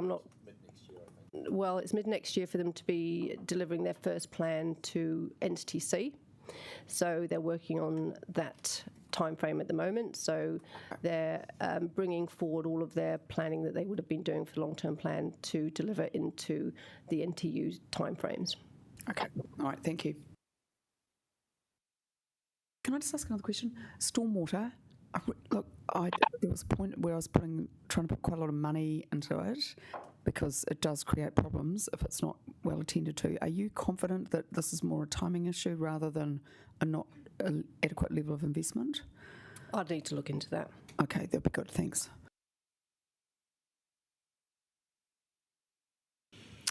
Are there any other questions? Because I've got some. Just on terms of the renewals, and this is the existing infrastructure, and I just want to go back to the LTP. Given what Mr. Crampton was saying, and I've just gone back and had a look at some figures, and this is just for renewal, so this is not necessarily the bigger CapEx program, but we have agreed to put $350 million into that over the next 10 years. but Wellington Water's recommendation was 578. Are you able to comment on that at this stage? Was 578 included in option 3 that was presented to councillors for their decision? I don't know. I'm just looking at that. So that's what, I mean, I would go back and look at the advice. That if that was a practicable option that was presented to both Wellingtonians and this council, they could have chosen that. Our advice was around concerns that we had from both the auditor and the underlying information that was presented with those options from Wellington Water around its viability. We provided a pathway to increase that investment on an annual basis through either requests from Wellington Water as they arose or through increased investment at each annual plan. So that's, I suppose, all we can say. The advice was the best advice we could give on the day with the information that we had and the confidence that we had on the underlying data. Okay, all right. Deputy Mayor Free? Just in terms of the accountability that we have to make sure ratepayers' money is spent wisely, how much information do we have about the money that's spent responding to leaks and what we're getting for that money? So we do, we have a good handle on how many leaks are being fixed. We will be asking for more reporting, specific reporting on leakage though, as a result of the resolution being put forward today, which we're in support of. And that will give us a much better idea of cost per leak and then how much is required to actually do more in that regard. Thank you. And do we have, I know that the Wellington Water Oversight Committee deals with the letter of expectation, etc., but how specific are we when we set targets for Wellington Water in terms of what we'd like them to deliver? Well, there's a range of, they have a range of KPIs. So they have ours, they have DIAs, they also have some expected performance measures associated with their statement of intent. So they have quite a lot of KPIs as it is. And so what happens, as we've seen, when these are not delivered? It comes back to us to negotiate as we are as to whether we're funding appropriately, as to what can actually be delivered. And yeah. Okay. All right. Much to think about. Thank you. I've just got another question. Just in terms of the added amendment to the substantive, is there a timeline that officers are when they can come back with this information? We'd need to work with Wellington Water on that. They're the ones with that information. But we will be, it says to the new council, look, I think we could probably, 3 months we'd be able to come back. Right, okay. Because I think you'll get a sense that some of us feel that we probably didn't invest as much as we could have done last year in our long-term plan. So whether it is a case for coming back into being factored into the annual plan, and I know officers will start be working on that come next month, or whether we need to do something sooner. But I think I think you hopefully get the sense that there is some concern that, and hindsight's a wonderful thing, but whether we look at whether that advice that we had last year was needs to be adjusted. So, are there any other questions? Oh, Councillor Rush. Thanks, Madam Chair. Siobhan, didn't the quarterly report used to come to the Infrastructure Committee, or are we coming to finance and performance through convenience, or is this a different report? Right. So yeah, we've traversed this a few times now. So the normal quarterly reports come to finance performance, and then we decided to take out the Wellington Water report to come specifically to the Infrastructure Committee. Then there was some debate around whether, because some of the quarterly reporting still came to finance and performance, so we've decided to put it all in as finance and performance to do it all in one hit. Yeah. Okay, I'm just making clear that there's not another report that I should have expected in infrastructure. I guess what I would like to see, the reporting on KPIs is interesting, but what seems to be missing is a report on what they've done for the last 3 months, how many kilometres of pipes have been changed out, how that's tracking according to our annual plan, and what's the expected work program for the next quarter. And so maybe that's something you might take up with Wellington Water. I think it's part of a conversation we have had before, and I know that I think you are going to be looking at that. Yeah, so this is the first of the quarterly reports that we've been working with Wellington Water on, so it's not always a work in progress, so I can take that. Okay, thank you. Any other questions? Councillor Foon. Yes, just down to that planning in terms of where we're going to densify homes, I guess having some comfort, and can you give me a bit of an overview on what that actually looks like? Yep. So Wellington Water are undertaking a number of growth studies, CBD down to the south, so down to Island Bay, with that major growth corridor, and then also Johnsonville, Tahua. And the first of those will be expected at the beginning of next year, so around January 2023. So we're aiming to have those all complete for inclusion in that plan that goes to the NTU, so that we have not only the asset management plan for the existing assets, but also what we need in terms to meet those growth for those two areas. Great. And will that be in time for what's the NCU? Oh, sorry. So the National Transition Unit. So this is the reform. So the NTC planning. So they'll need all that by June next year in order to do their funding and finance planning. Okay, and that will line up with the LTP. Great. Yep. Thank you. So regardless of whether the reforms go ahead or not, that information is that's in train. Yep. Okay. But I think we've also got to think about the electricity infrastructure as well as water, because that's another little thing going on. Okay. Any other questions? So I'm going to ask Mayor Foster to move this report, and I think maybe Councillor Rush, you'd like to second it? Absolutely, thank you. Okay, Mayor Foster. First of all, thank you for the paper and Councillors' good questions, lots of good questions. I think overall I took from what Wellington Water was saying is that we continue to, because the core of these questions is how much can we do, that there is a constant need to ramp up, but you can't do it immediately. You've got to do it over a period of time as the human resources are available to actually do that work. It was, I suppose you could say, disappointing that the lack of priority that was put by central government on water, given all the noise that's been made, that they did not choose to fund the education opportunity for bringing people into the industry when it was presented as part of the COVID recovery response. Maybe it wasn't exciting enough or sexy enough, but everybody's now decided it's core and fundamental.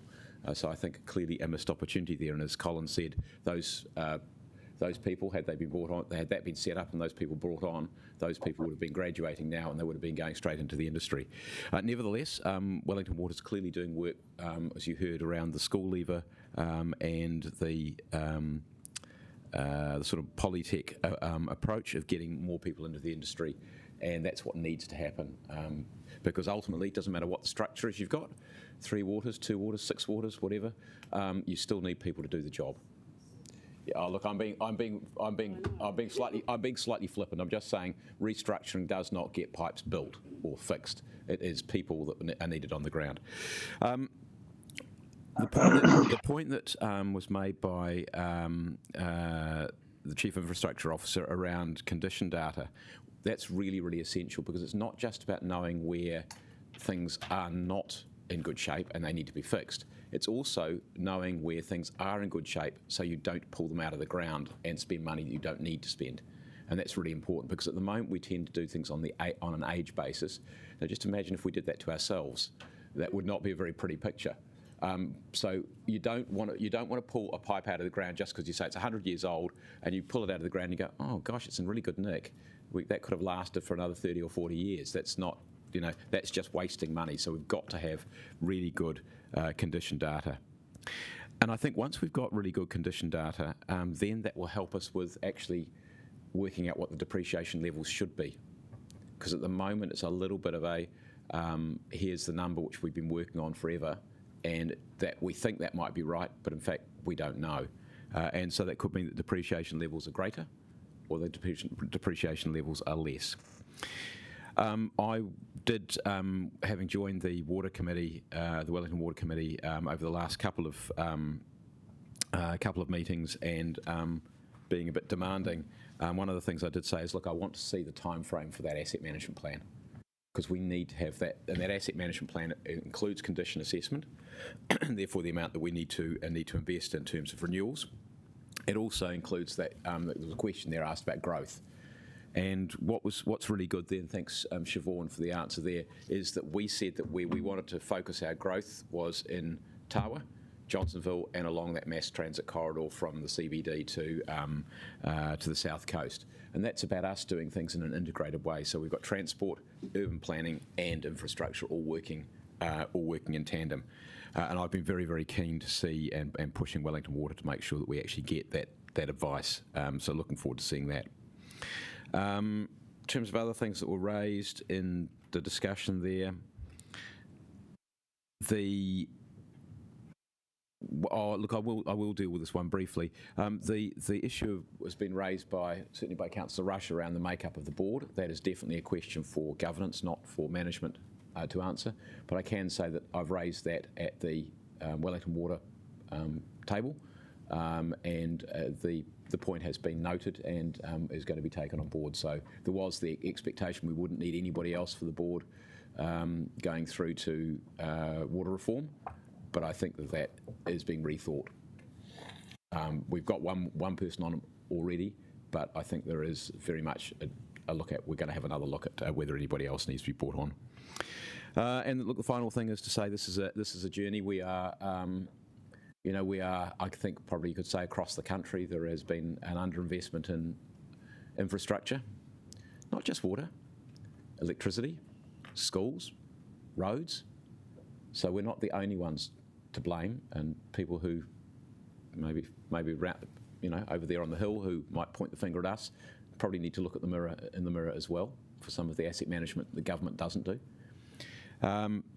But the clear intention here is that we do need to keep on raising the amount of money that we put into Three Waters, and that is regardless of whether it is owned by and run by councils or it is owned by and run by some other new entity.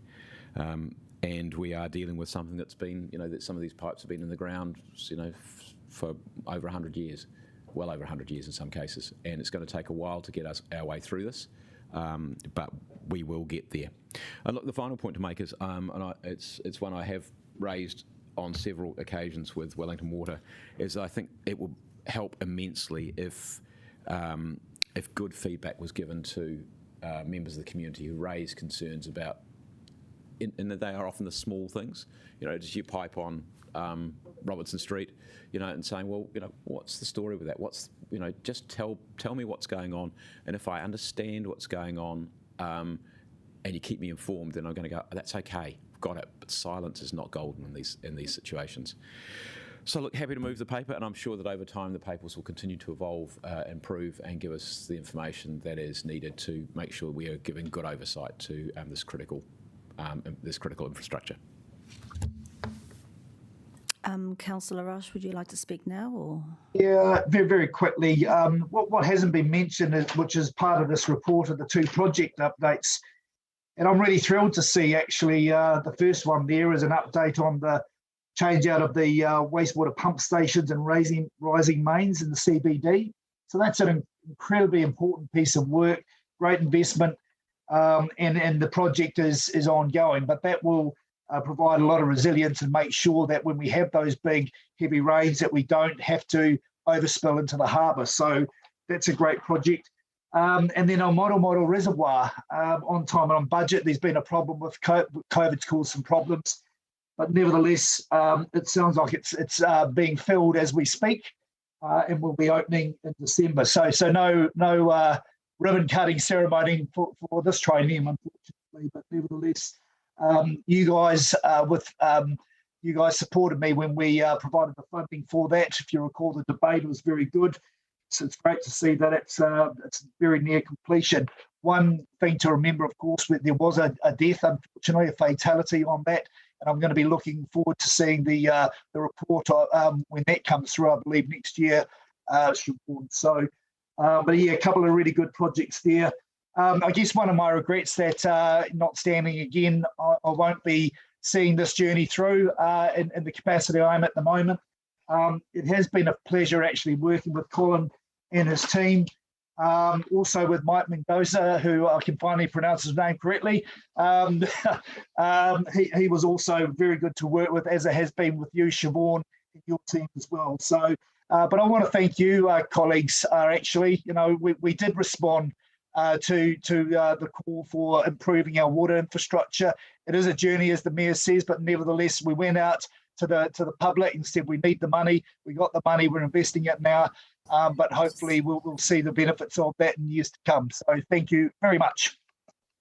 Thank you, Councillor Rush, and you can repeat that at your valedictory speech tomorrow as well, if you like. Don't need to now.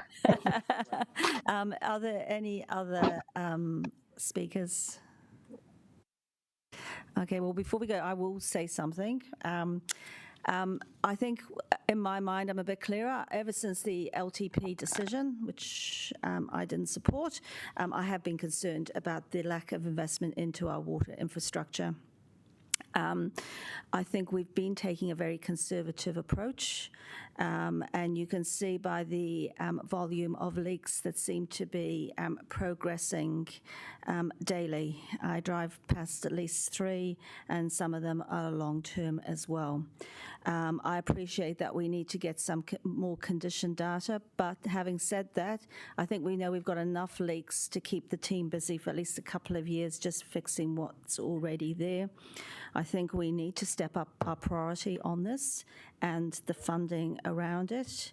Mayor Foster, I acknowledge that you've asked for another asset management plan, but really what we got last year from Wellington Water was, it might not have been as detailed as the asset management plans we get now, but by all accounts, we certainly got advice from them that we should be investing more and we should be improving the capacity more and building that capacity up and acknowledging that you can't just turn the tap on with capacity. You need to invest in that and build that up, as Mr. Crampton was saying, over 3 to 4 years.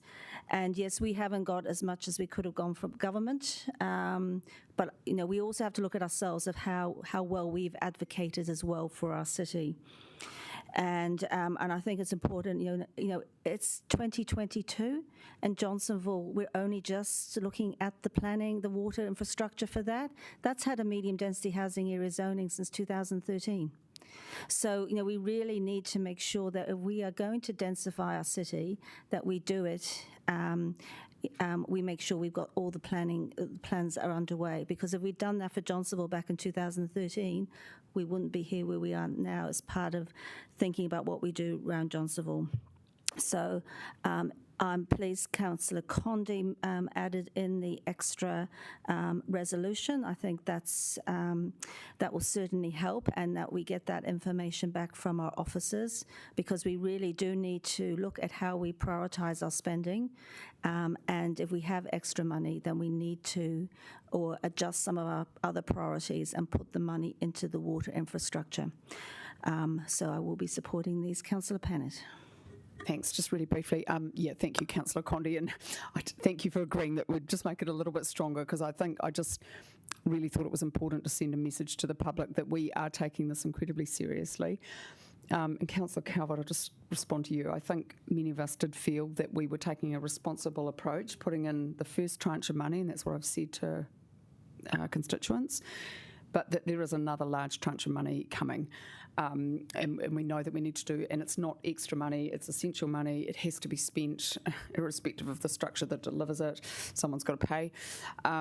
So I think that's helpful. I think Councillor Rush's points about the reporting are quite useful too. I think, we do need some little pictures about what's being fixed and what's not, just not a few words on a bit of paper.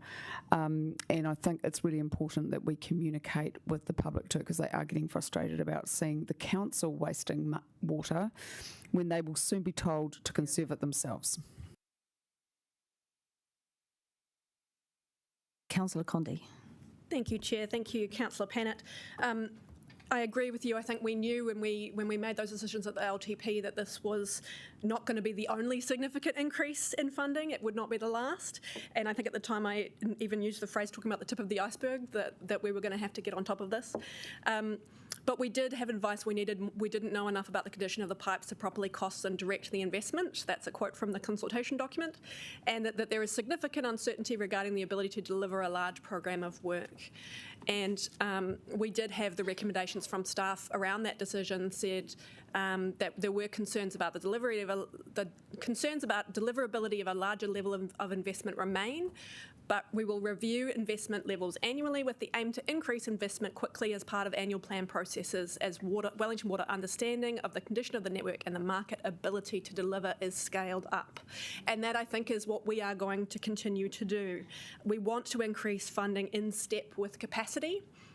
There is no point in increasing funding in advance of capacity because we certainly don't want to take money out of ratepayers' pockets that we cannot spend.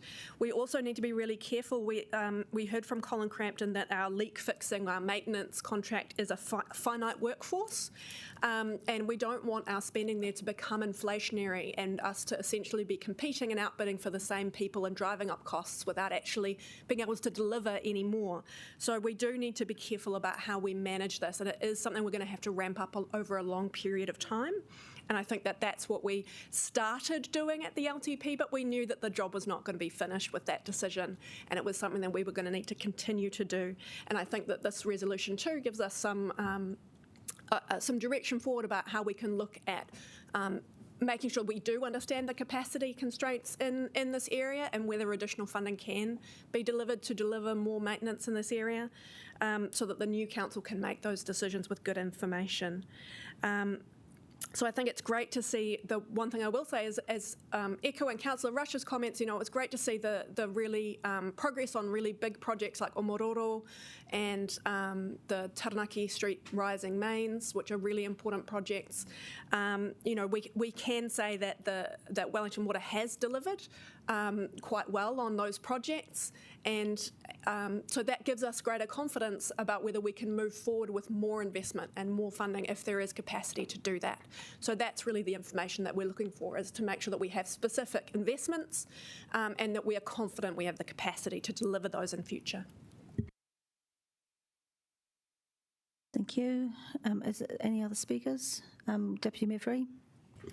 Yeah, I mean, it's a little bit, thank you for all that's been said, and I do want to express my appreciation to Mr Crampton for coming and having, a fairly full-on question and answer session, and to our staff as well.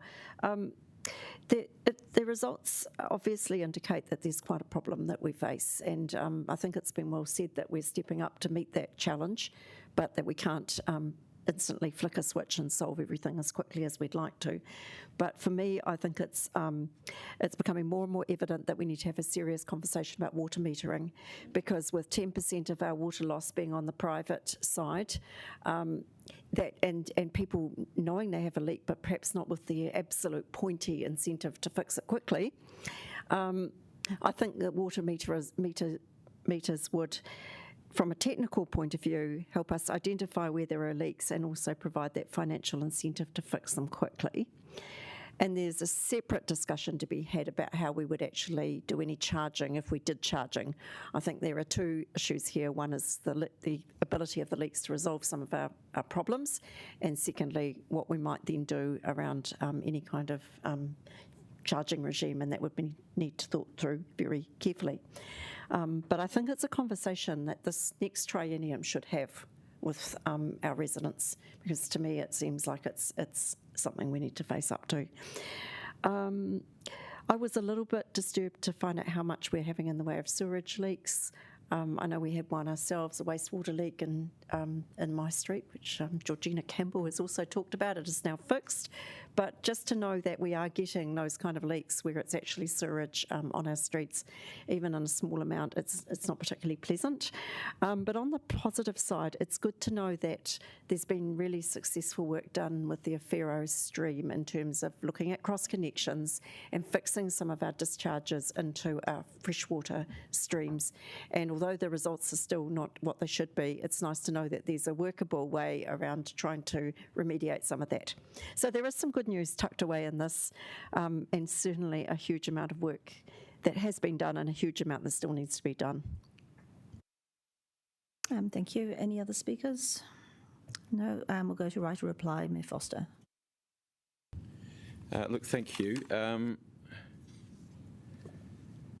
First of all, Councillor Rush, yes, thank you for focusing on the works that have the big works that have actually been done, because I often talk about that in other fora that there seem to be a large number of meetings about at the moment.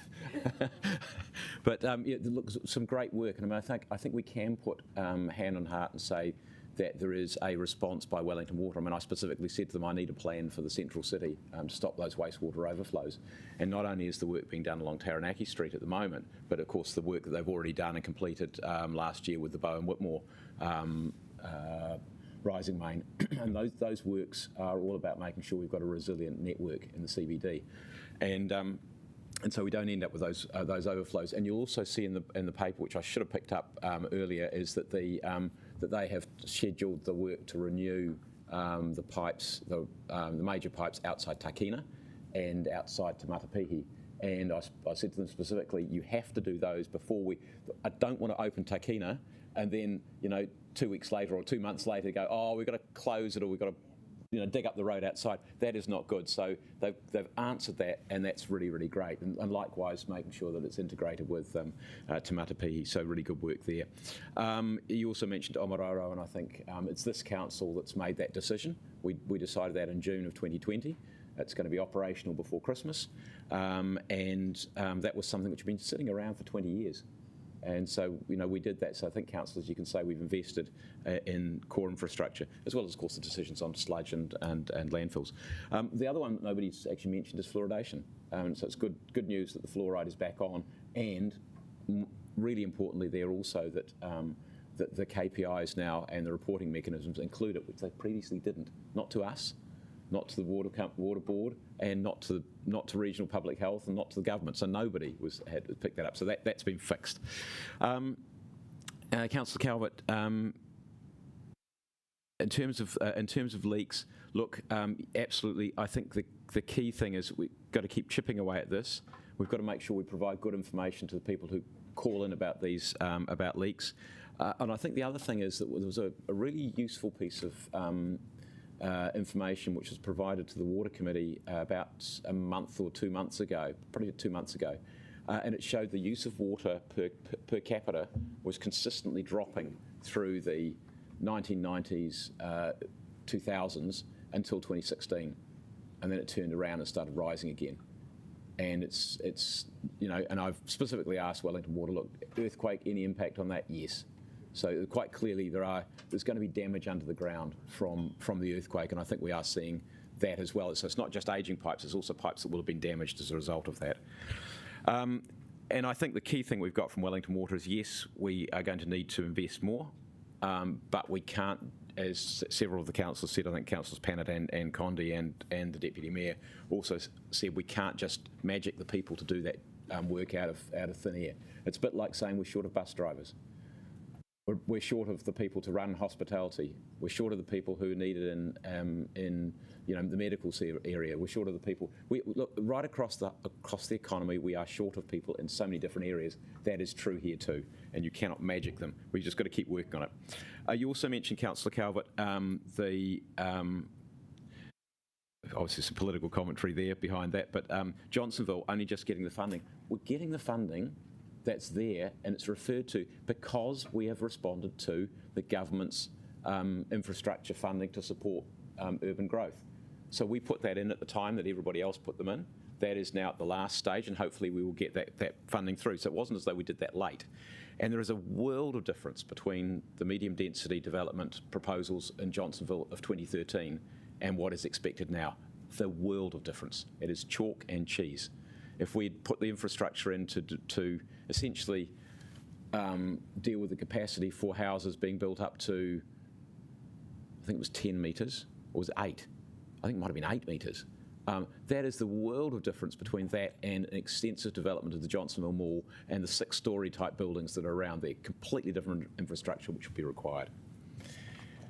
And Councillor Conde, good point about not wanting to be inflationary. And this is the thing: is we all throw all the money at something and no more resource to deliver it, it is just going to cost more, and nobody would thank us for that if they actually did a good analysis. You mentioned that we delivered on Pūroro and Taranaki Street, and I'd also just like to again say Wellington Water's done some great work.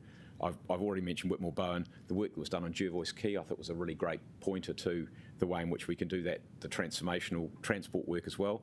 The work they did on Mount Albert during COVID lockdown, which was quite extraordinary. The work they did on Mile Point to make sure that that pipe didn't break, the main sewer pipe, and then of course the work they did working 24 hours a day, round the clock to fix the original Willis Street pipe break that got us, that got the attention focused on water.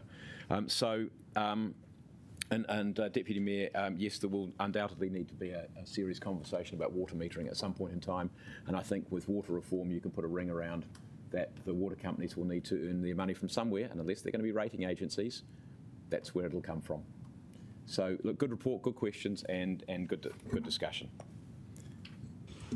All right, well, we'll vote. We'll take them all together, assuming no one wants them separate. So I'll put the motion forward. Please vote accordingly.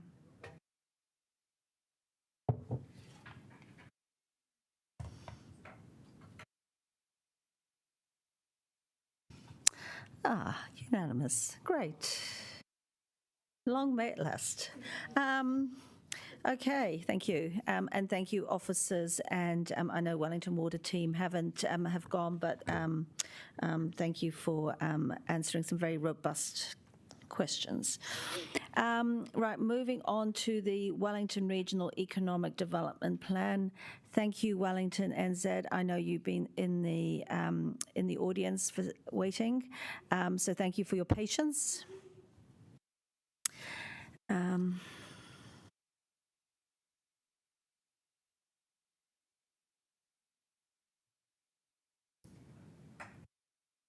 So we have the Chair, Tracy Bridges, Chief Executive, John Allen, and Stuart, I believe, but I'm not clear on the role. Sorry. Kia ora, thank you, Chair. Stuart Taylor. Stuart has just been appointed General Manager of our Business and Innovation team, and he has led this project, bringing together a range of different parties across our city and across our region to create a document which can help frame investment decisions and thinking, particularly in the job space in a post-COVID world, over the next 10 years initially, but actually we anticipate for a good deal longer than that. Now, uncharacteristically, I do have some slides, and I will very, very briefly whip through them. The first slide there recognises that there is a hard copy of this document. So I'm not going to take you through every page. I'm not going to refer to every piece of data that's in it, but it's a good read. And I'm happy to provide copies to you, and I think you would enjoy reading it. What you will see when you do is the level of alignment between the areas that we are focusing on across the region and the strategies of our city, whether it's the economic wellbeing strategy, Ahatini strategy, in fact, even some of the discussion this morning around skills and skills development to ensure the future of our city are reflected in the document. So you look out for that when you look at the document. Hang on, now I see. Oh, the point of this slide was simply to make clear to you what we're trying to do here. We were trying to bring together all of the groups that are represented there, and we were recognising that economic development isn't a sort of island on its own. It relates to a whole range of other pieces of our regional and city policy jigsaw. So we're just recognising our place in the ecosystem there. If I move quickly now. The context here, as I've said, was focused on jobs. That was unashamed. We have to create 100,000 new jobs over the next period, and we need an economic policy that's going to actually enable us to do that.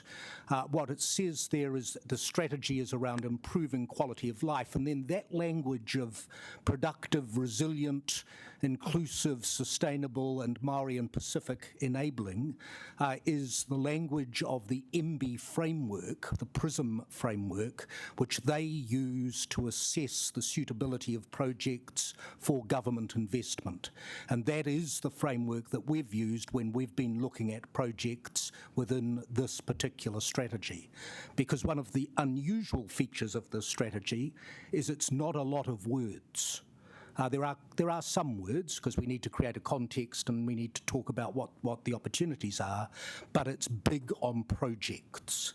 It creates 33 projects in a first tranche, and we are focused on the delivery of those projects, because in our view, they will be projects that can help create the jobs that I've referred to.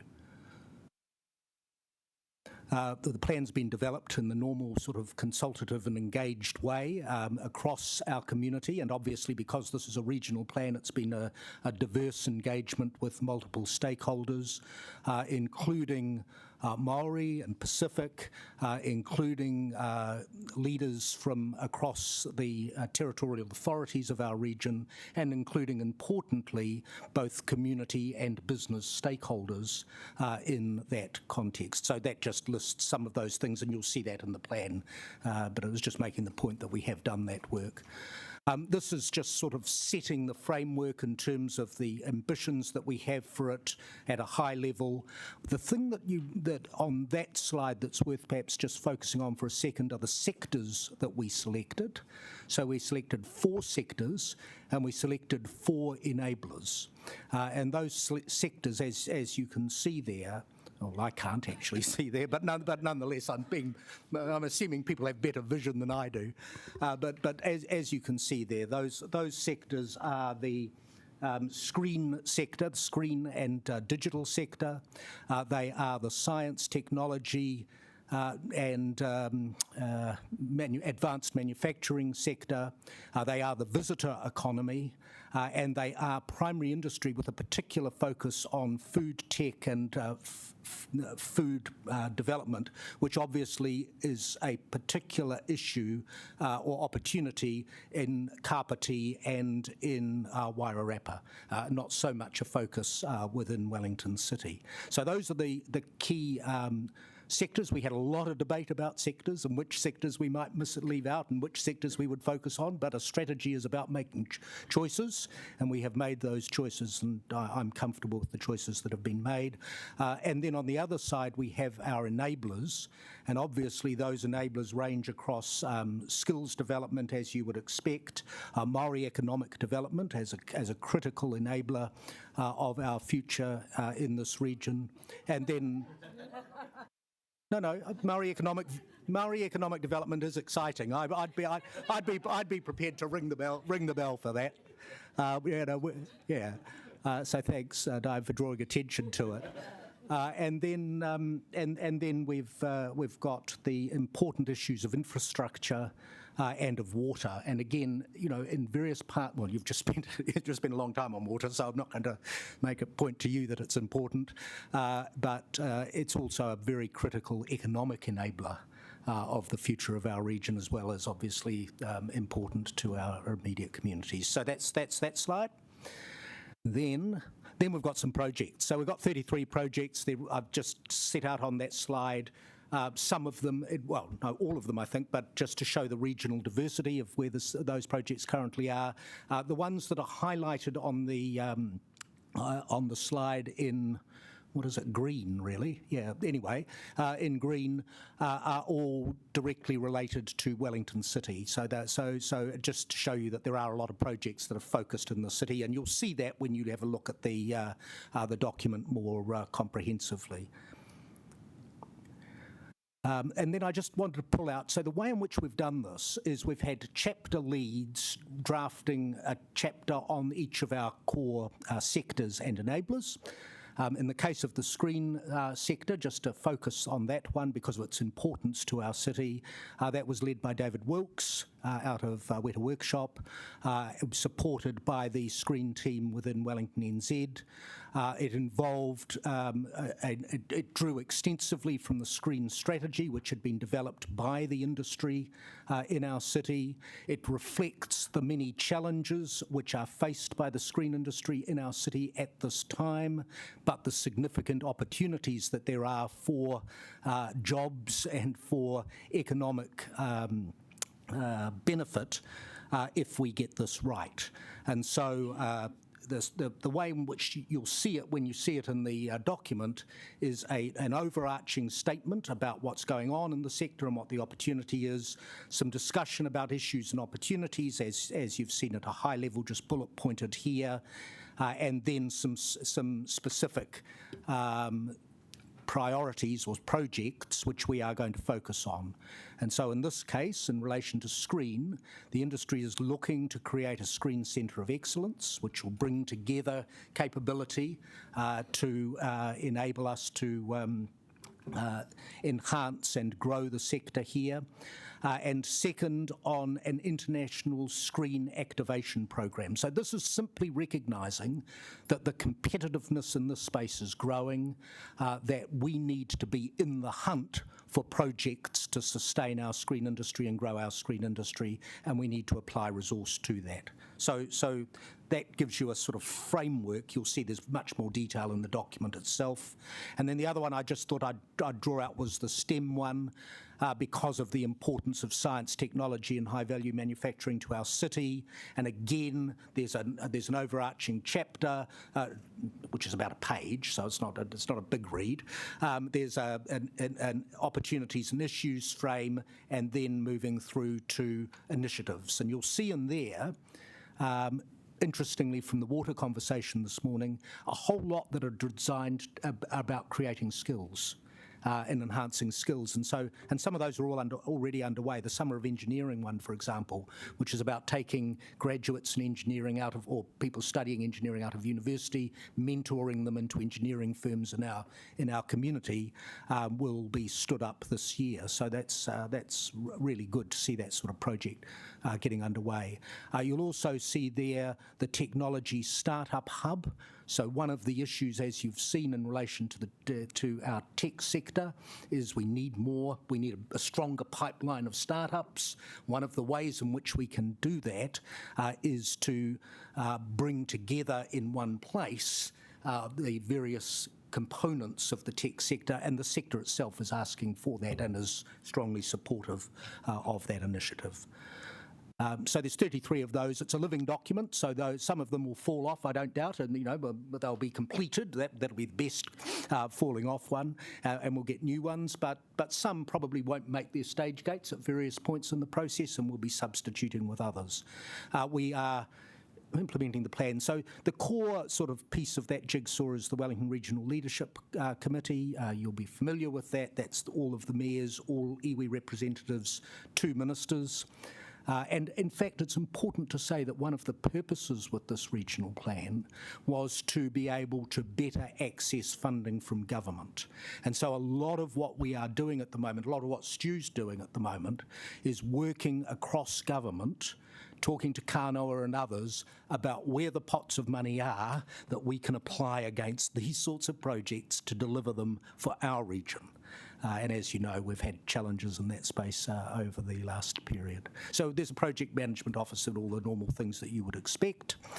And then, and we are reporting. So we do have KPIs. At the moment, they're high level, but we are getting them more granular as we get into this. We are reporting to the Regional Leadership Committee. We're very happy to report to this committee, and we're grateful, Diane, for the opportunity to do that today, but very happy to keep you informed of progress. And importantly, we're really keen to understand if there are projects or ideas or things that come to you, to get them back into our funnel, because, as I say, we want this to be the richest pipeline of ideas that we can possibly create for the future benefit of our city and our region. And that, I think, is it. Kia ora, thank you for the time. Thank you. Any questions? Councillor Fern, then Councillor Panet, Councillor Condi.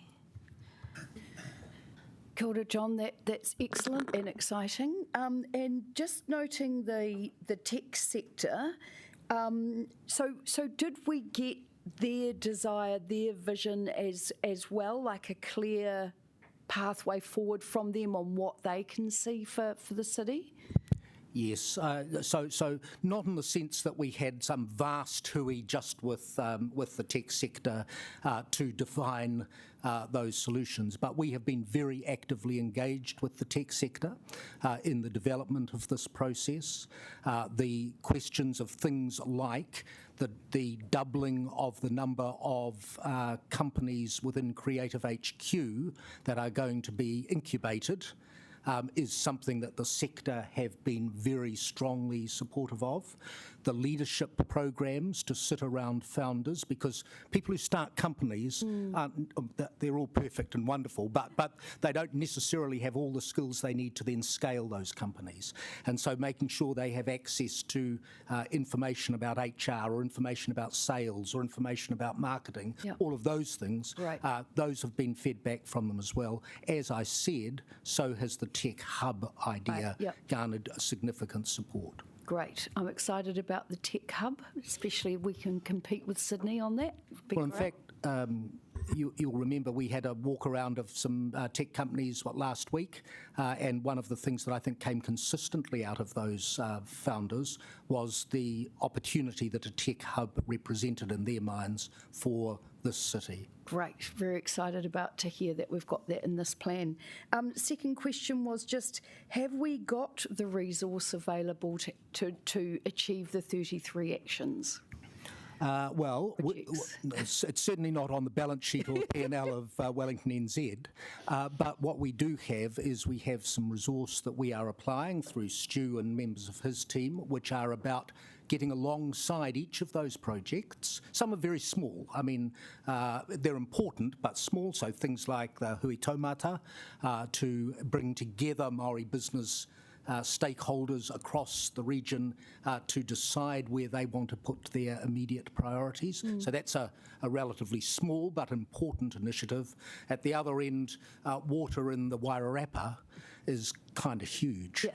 So there's a different scale, but we're sitting down with each of those projects, working with them around their timelines and working with them on sourcing funding and necessary support to enable them to be delivered.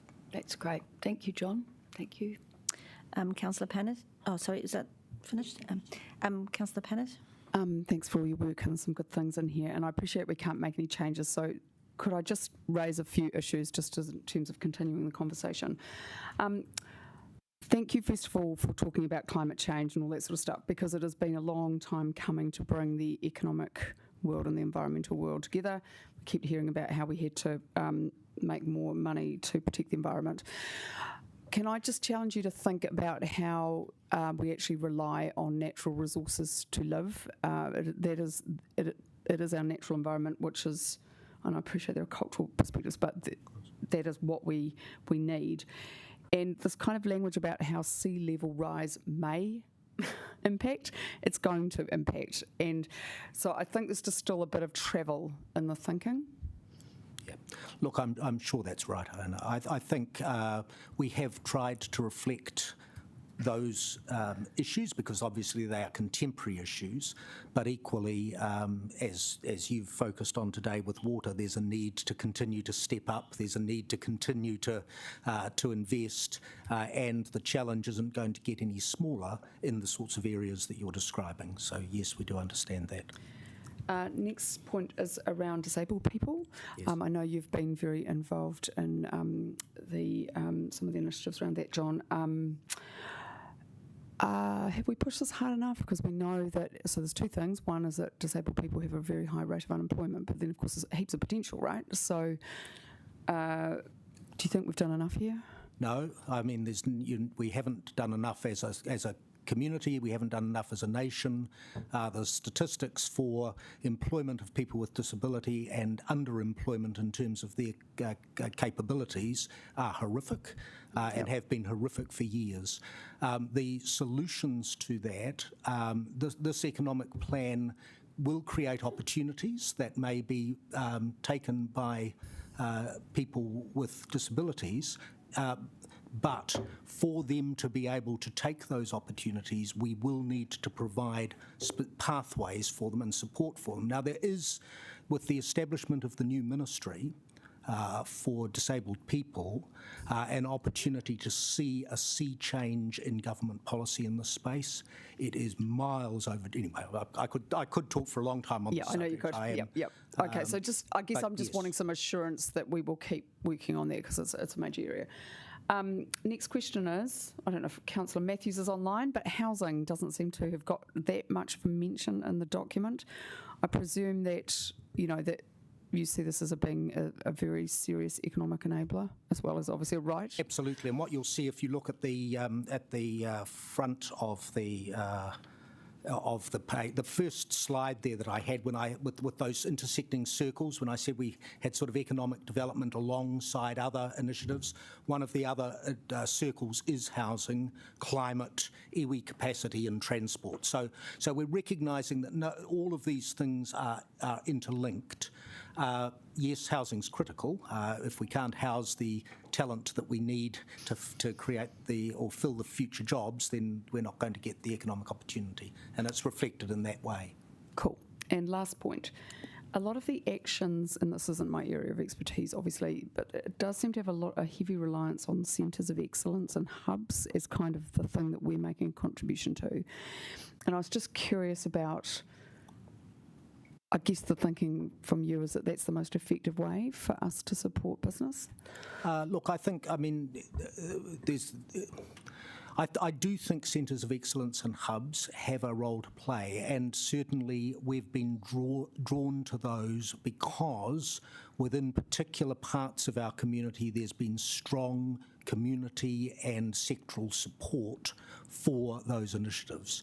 So to date, we haven't gone out and commissioned projects.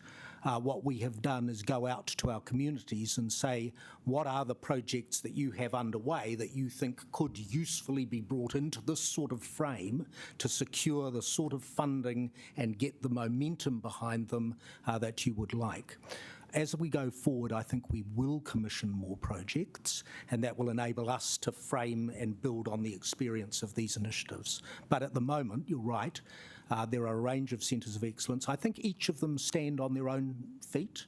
They've all been assessed by our credible projects, but we'll have to keep evaluating their performance in terms of actually creating the sorts of jobs that we need. Anything you want to add to that? Councillor Condi. Thanks, Chair.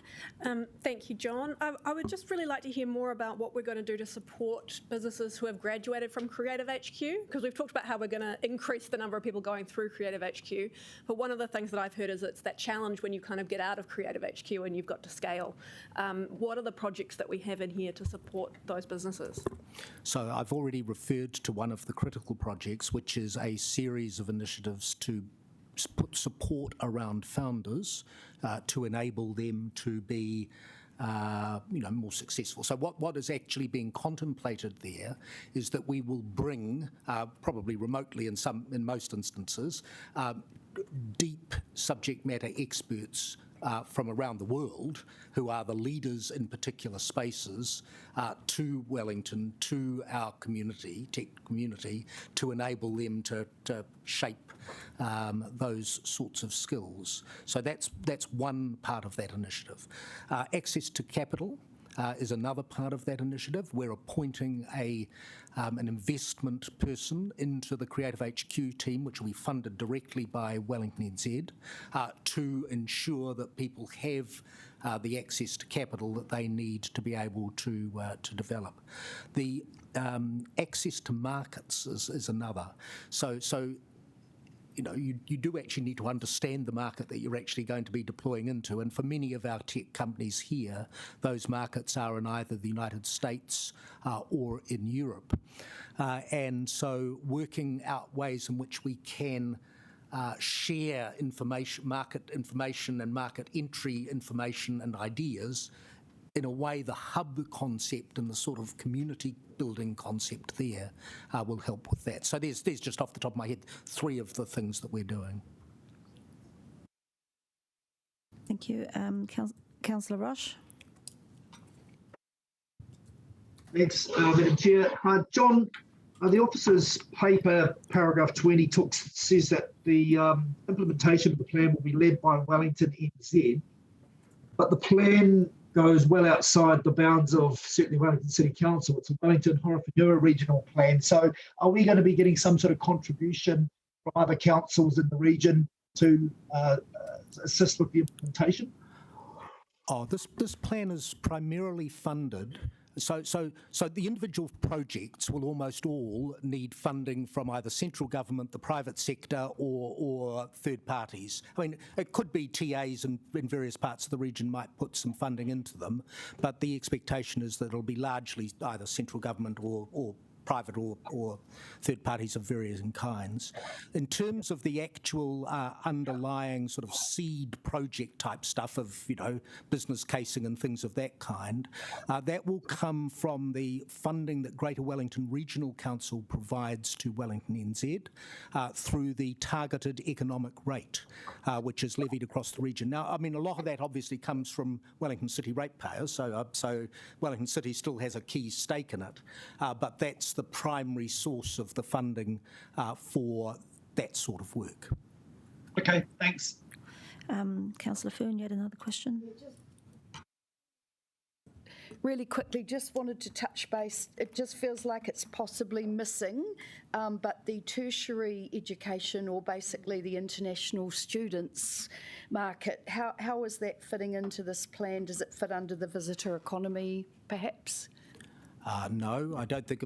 Yes, students are a huge enabler of the visitor economy, but I'd be hoping that we'd be seeing the benefit of that education through a range of other initiatives. So. The centres of excellence that we are looking to create, and you'll have seen, for example, green tech centres of excellence and things of that kind, are likely to be collaborations between tertiary institutions, private sector institutions, and cities. And I expect to see a range of those sorts of collaborations developing over this, as a part of this project.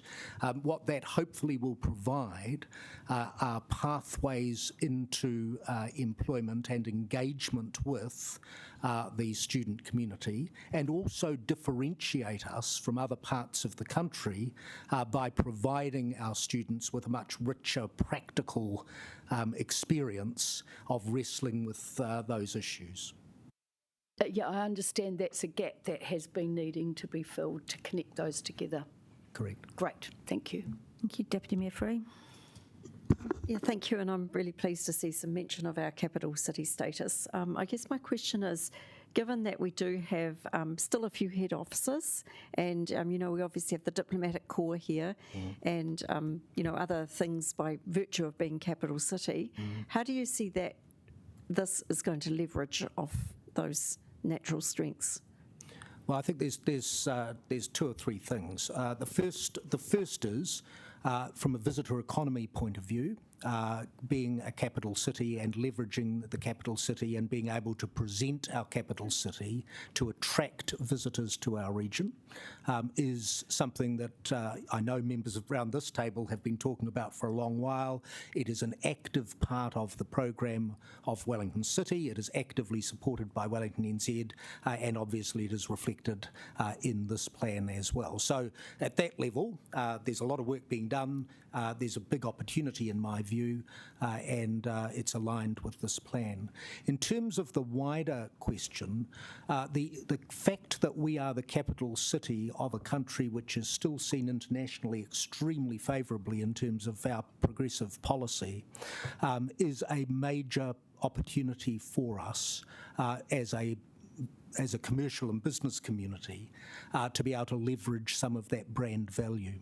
And we are certainly actively pursuing that in terms of the storytelling of this place, the storytelling of this city, and how it fits into the wider narrative about Aotearoa New Zealand. Drill down into that a little more. I'm really, really pleased to see a focus on science, technology and engineering and high-value manufacturing.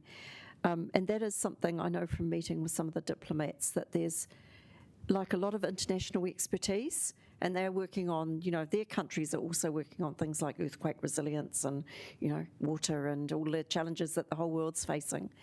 I guess just how would you see that us building stronger connections there, and maybe even with sister city relationships feeding into this? Well, I think, so the first thing I'd say is that within this city, we have very significant capabilities, and those capabilities are in our universities, those capabilities are in CRIs, those capabilities are in organisations like Callaghan and others, well, not in the city, but nonetheless in the immediate hinterland. So there is a very significant body of capability which we probably haven't leveraged as hard as we might over to be able to wrestle with many of the issues that you've just described. Those institutions have very deep and active international relations, almost all of them. And so it's not as if we're starting from a oh my God, we need some international relations. There are very deep international relationships between scientists and academics, between businesses, between CRIs, which we can build on and draw on. I think you're right to say that these opportunities with some of the sister city relationships, I think that they're, and we should be taking those opportunities. And I also think you're right to say that because we have the diplomats here, we've got an opportunity to be better telling our story to them and engaging and understanding those markets. But the core substance of the STEM strategy is the stuff that's already here, because we've got a great foundation to build on. John, I think some of the questions I'm hearing are actually forgetting that the City Council has actually got its own economic development strategy. Yeah. And I think that's where there's going to be ongoing confusion. So I'm just wondering how, and this might be a question for our own officers, how do we ensure that as governors that we can make sure we keep the eye on the ball, as so to speak, just in terms of what we should be directly monitoring, what are we indirectly monitoring, how do we ensure alignment as well, because it's an alignment of resources, because I can appreciate that Wellington and Z are providing the resourcing behind this. And I know you're not putting, at the moment, we're not putting funding into any particular projects, but we do fund 80% of Wellington NZ roughly, from our city. So it's important that what effort you're putting into this regional plan, and I get the reasons why, but we are also, as governors, we know what we're actually monitoring and governing over. I absolutely understand that point, and as I said at the start, there is a very strong degree of alignment between the strategies of this city and the areas of focus and activities reflected in the plan.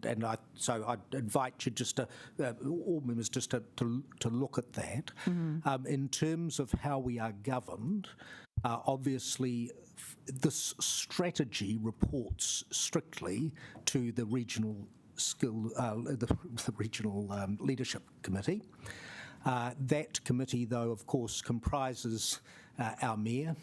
It comprises iwi from our region, Aotearoa and Ngāti Toa, and more broadly, but from our city, I mean.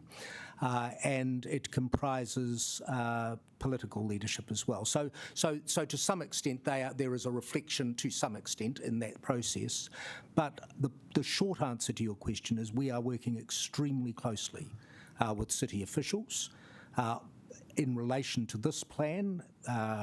we've had Anna Culver sitting as a member of our steering committee, which I chair, which is the primary driver of the development of the strategy. So, intimately involved. And I don't believe that we'll have difficulty in maintaining alignment. And in terms of scrutiny, we're very, very happy to come and report to this committee, if that's the appropriate forum, on the progress of this project against as well as our wider reporting as required. Okay, thank you. Are there any other questions? Doesn't look like it.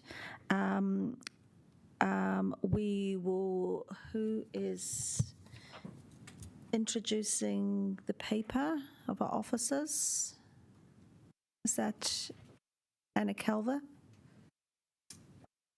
Through you, Chair. I'm not sure whether it needs introducing. It's simply receiving the information. I think all the issues have been covered. Okay, all right. Well, I will.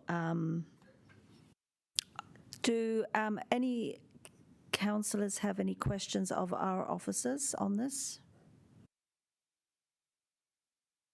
Okay, all right. Well, I will move the paper. It's obviously a very comprehensive document. I would like our officers to note that whilst we accept your word about the alignment, I'd actually like to see something where I can actually see that alignment at a high level, at a strategic level, so that we understand what we're monitoring and what's in our own economic development plan and what's in this broader one, and where we potentially may have some gaps as part of it as well. Because I think it may, like any good strategy, you have to monitor it and see what needs to adjust. We're happy to provide that framework in terms of the alignment with the economic wellbeing strategy and how we monitor both to make sure consistency. Yeah. And I'm also really interested, as part of monitoring the strategy, how we see the feedback from the external stakeholders.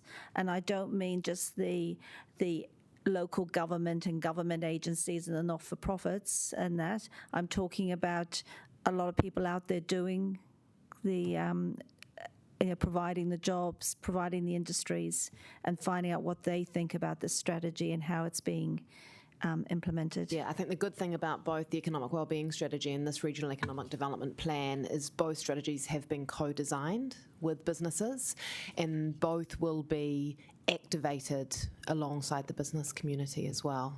I think that's the only way to make them relevant, and they'll be both living strategies, living documents. All right.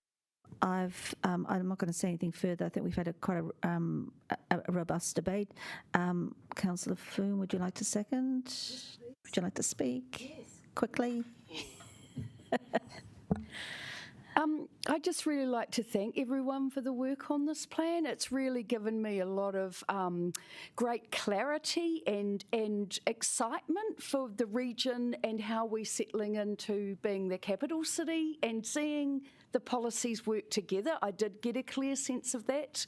I'm really excited. We were lucky enough to go on the Walking on Clouds event the other day and hearing directly from the tech industry what they need, and that these plans are adopting that. And really, it enables, when you're a business, it enables you to get on board, and it enables us to work together. So thank you for doing that work. Really excited about hearing how you understand the tertiary education system can fit into this plan, and that has been a big gap, particularly for producers and businesses, to make sure they've got the pipeline of people coming through, as we had that direct example this morning from Wellington Water. And no great secret there, but thank you for aligning with the government so that we can get the funding. That would be really awesome. So yeah, really great work, and I really look forward to seeing these projects manifest. Thank you. Thank you. Any other speakers? All right, well, we'll proceed to vote.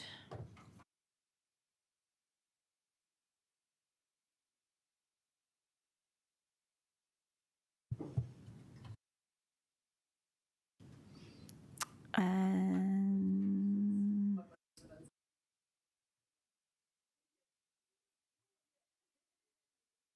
that is carried unanimously. Hopefully we're on a little bit of a roll now. We'll be breaking for, if we don't finish by 1 o'clock, we'll be breaking for lunch at 1 o'clock.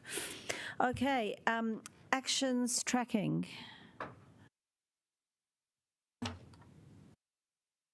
Are you doing this one? I'm looking at my notes. No, that's right. So there are, I think, 3 outstanding actions. And I took my pen out of my page that I had been holding there for this very moment. One is the outstanding actions around Schaefer's Marina, and the team are still working on that. You will have seen bits of that come through with requests to divest berths recently. The other one is around the agreement. Oh, I'm talking into my text message. I don't want to send that to anyone. Around our procurement outcomes and targets that we're still working on. We'll bring that back to the new council, and there's a final piece there around landfill surpluses, which I'm disappointed that didn't come through this annual plan process, but will absolutely be through the next annual plan process. Any questions? Any questions? Did you have a question, Councillor Finn? Yes. Yes, it was just on those landfill surpluses. So sorry, can you clarify when that funding will come through? So not now this year, this financial year? So when you say funding, the surpluses are there. We haven't done anything with them. At the moment, the policy is that it just sits there in case of future investment required for the landfill. But we want to change that policy so it's broader, right, so that you can do more things around waste minimisation with their surpluses. There's nothing stopping you, if you have an opportunity to invest in waste min, to make a council decision to do that. You just need a council decision on the books. It would be tidier if we just got the policy updated. So it's just the policy? Yeah. Okay. So the surpluses are there and you can access them and we'll report on them. Okay, yeah. Thank you. Councillor Roche? Thanks. Sarah, I'd like to see somewhere in this action tracking that we will have a report back about the fatality at the Omanoro Reservoir. I think I mentioned it with Siobhan as maybe coming back to infrastructure, but I'm not sure if that's been actioned, but I really want to see that come back to the new council in the new year. Through you, Chair, it will come back once the coroner has finished their investigation. We can't rush that, so as soon as it does, we have an action that we will come back either through audit and risk or through finance and performance. Yeah, we will put it on the action tracking though in the next triennium, so it doesn't fall off the radar. Yeah, and I think we, because who knows what the committee structure will look like in the next triennium as well. But it's certainly a health and safety matter. Any other questions? I don't see. Okay, I will move this paper. Can I have, I'm not going to speak, can I have a seconder? Councillor O'Neill, would you like to speak? Let's vote.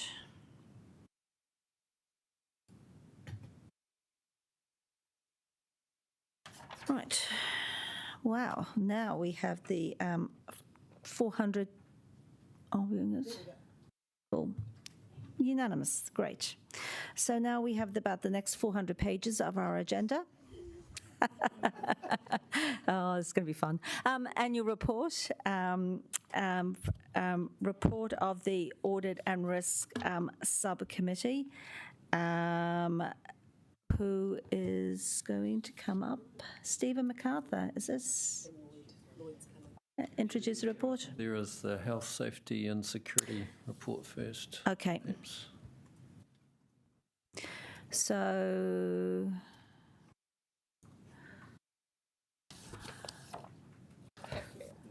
I'm getting, yeah. So who's coming is Meredith, okay.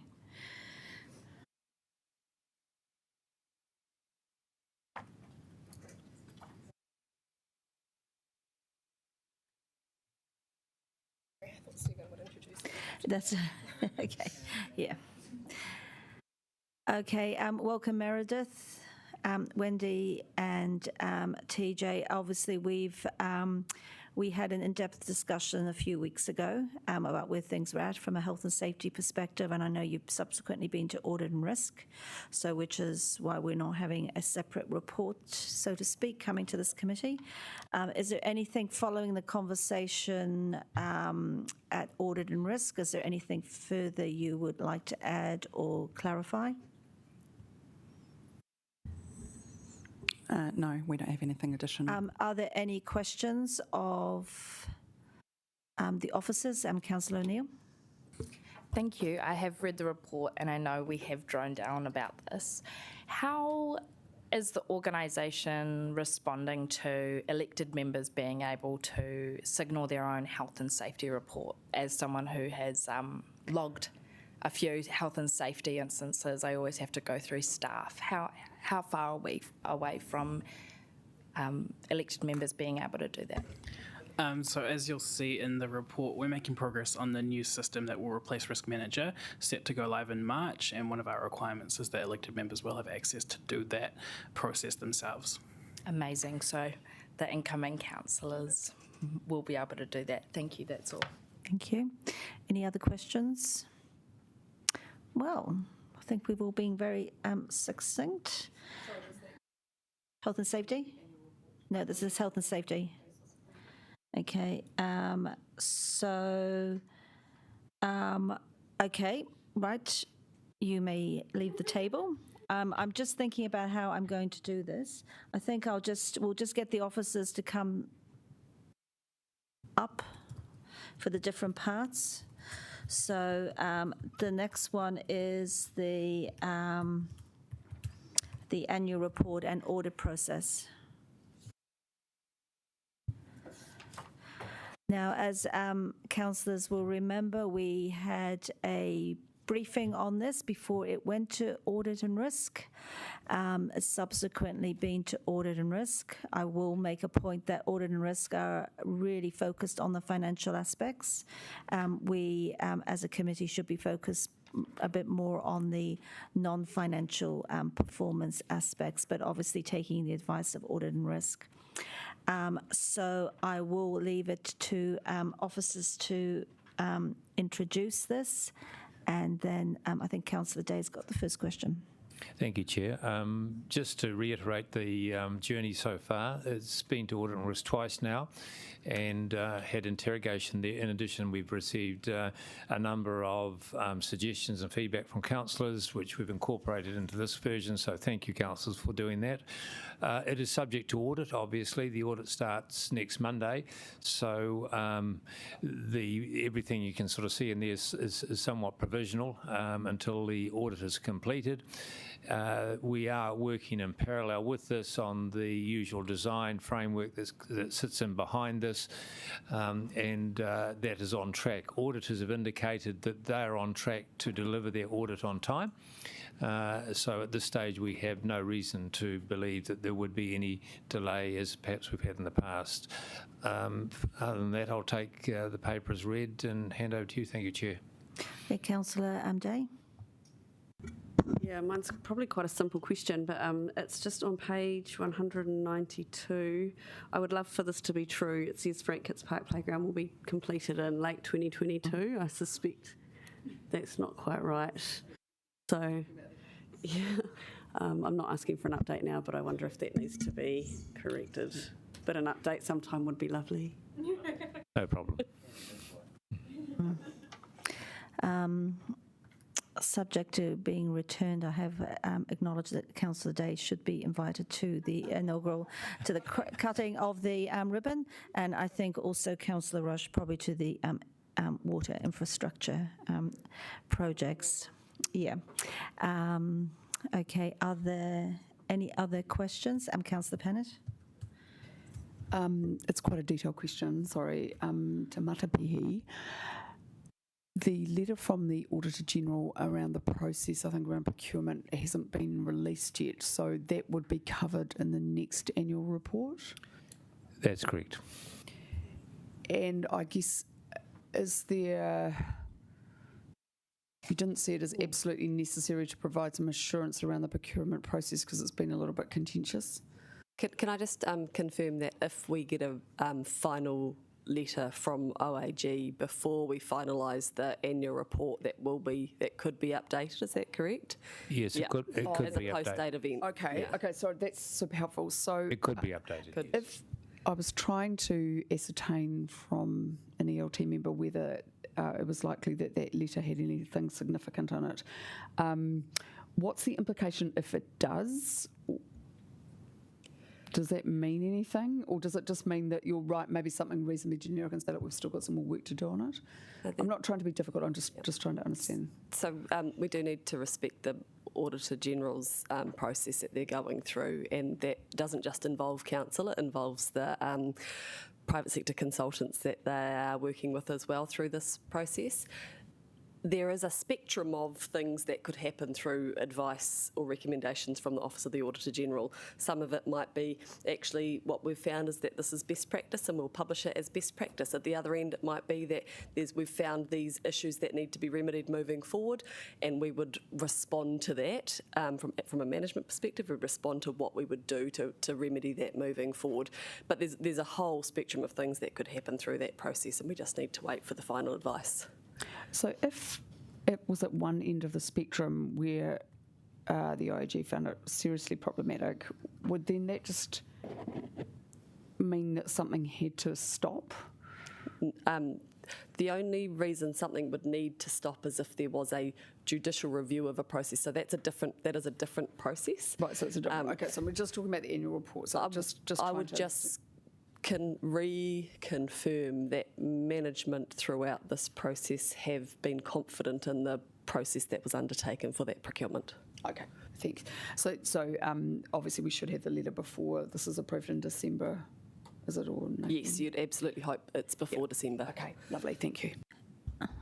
Just following on from that, have officers received a draft report from the Office of the Auditor General on this matter? Yes, I believe so.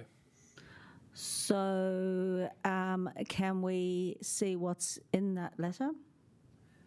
No, it's aimed at management for feedback and comment, and then the Auditor General releases their final opinion on it. The request for confidentiality from the Auditor General is because that they are also waiting for feedback from other independent parties, and once that has been received they can finalise their report. We have provided our feedback on their draft report, I think today or yesterday. I think it would have been helpful for this council to have got a heads up, even in a private briefing. But nevertheless, we're in public now, so I won't proceed with any more questions on that level. So I've just got one other question before I go to Deputy Mayor Free. We've had quite a robust conversation about water this morning.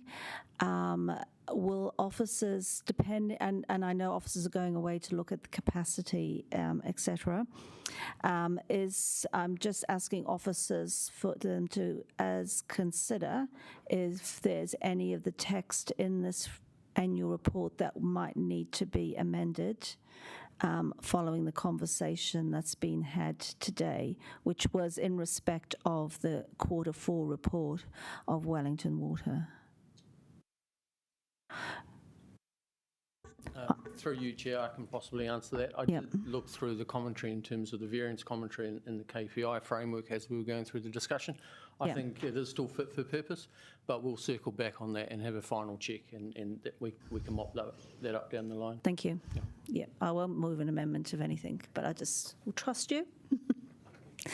Okay. Excuse me, Chair. We will also get the final variance commentary after Wellington Water's audit is finished. Okay. They're still undergoing their non-financials at the moment. Okay, thank you. Deputy Mayor Free? Look, it was just a point that I made earlier about the governance reference group for Let's Get Welly Moving. It has been a huge amount of work, and I did ask that those people who were appointed by the council to represent council on that it be noted. But that suggestion doesn't seem to have been taken on board. Was there a reason for that? No, we do our amendments and updates and batches. That one is on the log itself, so it's just in terms of the sequencing, we're doing stuff at the moment. We're trying not to do too much rework on small bits of detail. We're trying to do things in batches. Because I noticed one or two other little typos as well, so all of that's still in hand, is Yes, it is. Okay, that's good to know, thank you. Just a reminder, councillors can refer stuff through email to the team. Yep, so I'm sure they'll have that. And if you're back again next time, then we can make sure it's been done. So, any other questions?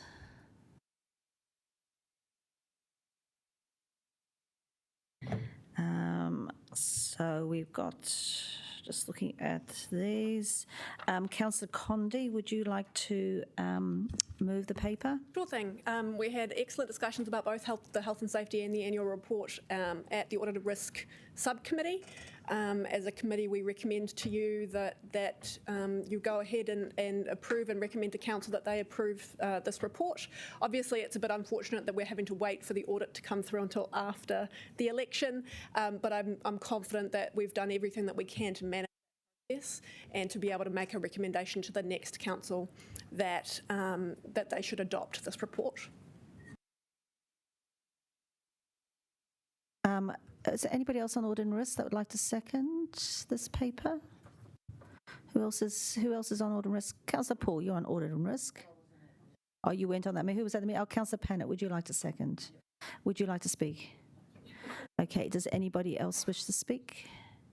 Okay, is everyone happy that we take everything together?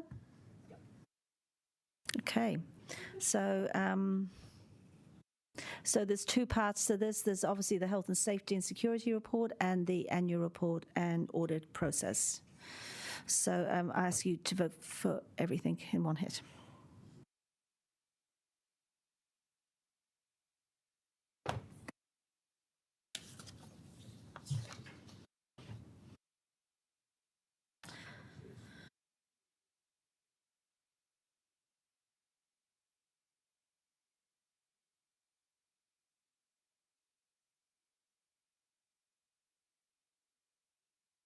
Okay, carried unanimously. Now we will go into public excluded because we're on a roll and we'll see how far we get by 1 o'clock. Okay, officers recommend that the public is excluded from the following part of the proceedings of this meeting. I will move the motion. Do I have seconded? Thank you, Councillor O'Neill.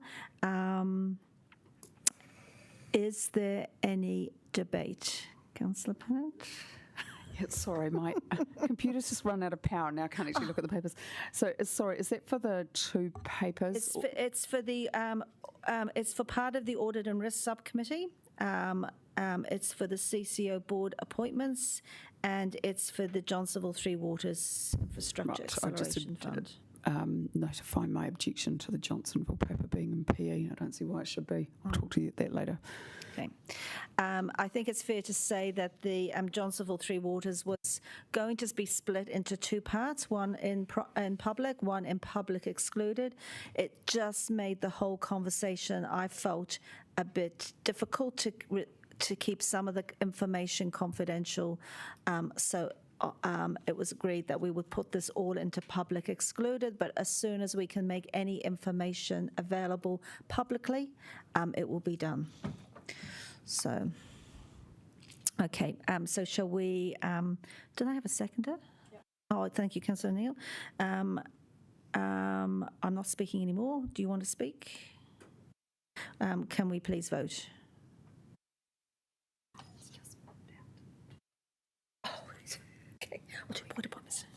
Okay.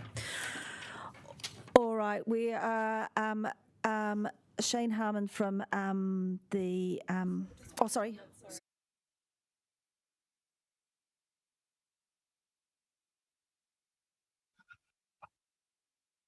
That's passed unanimously. That's fine.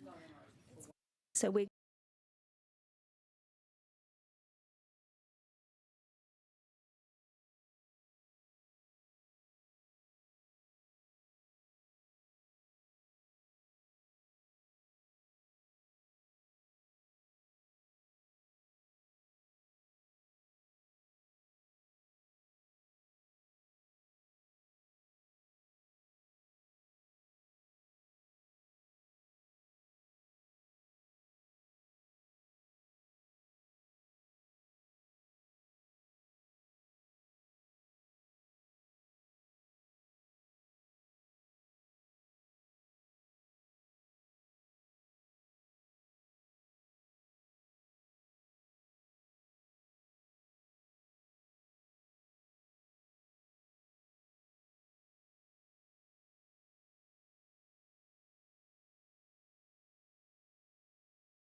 whakairia ki runga, kia wātea, ai rā, kua wātea.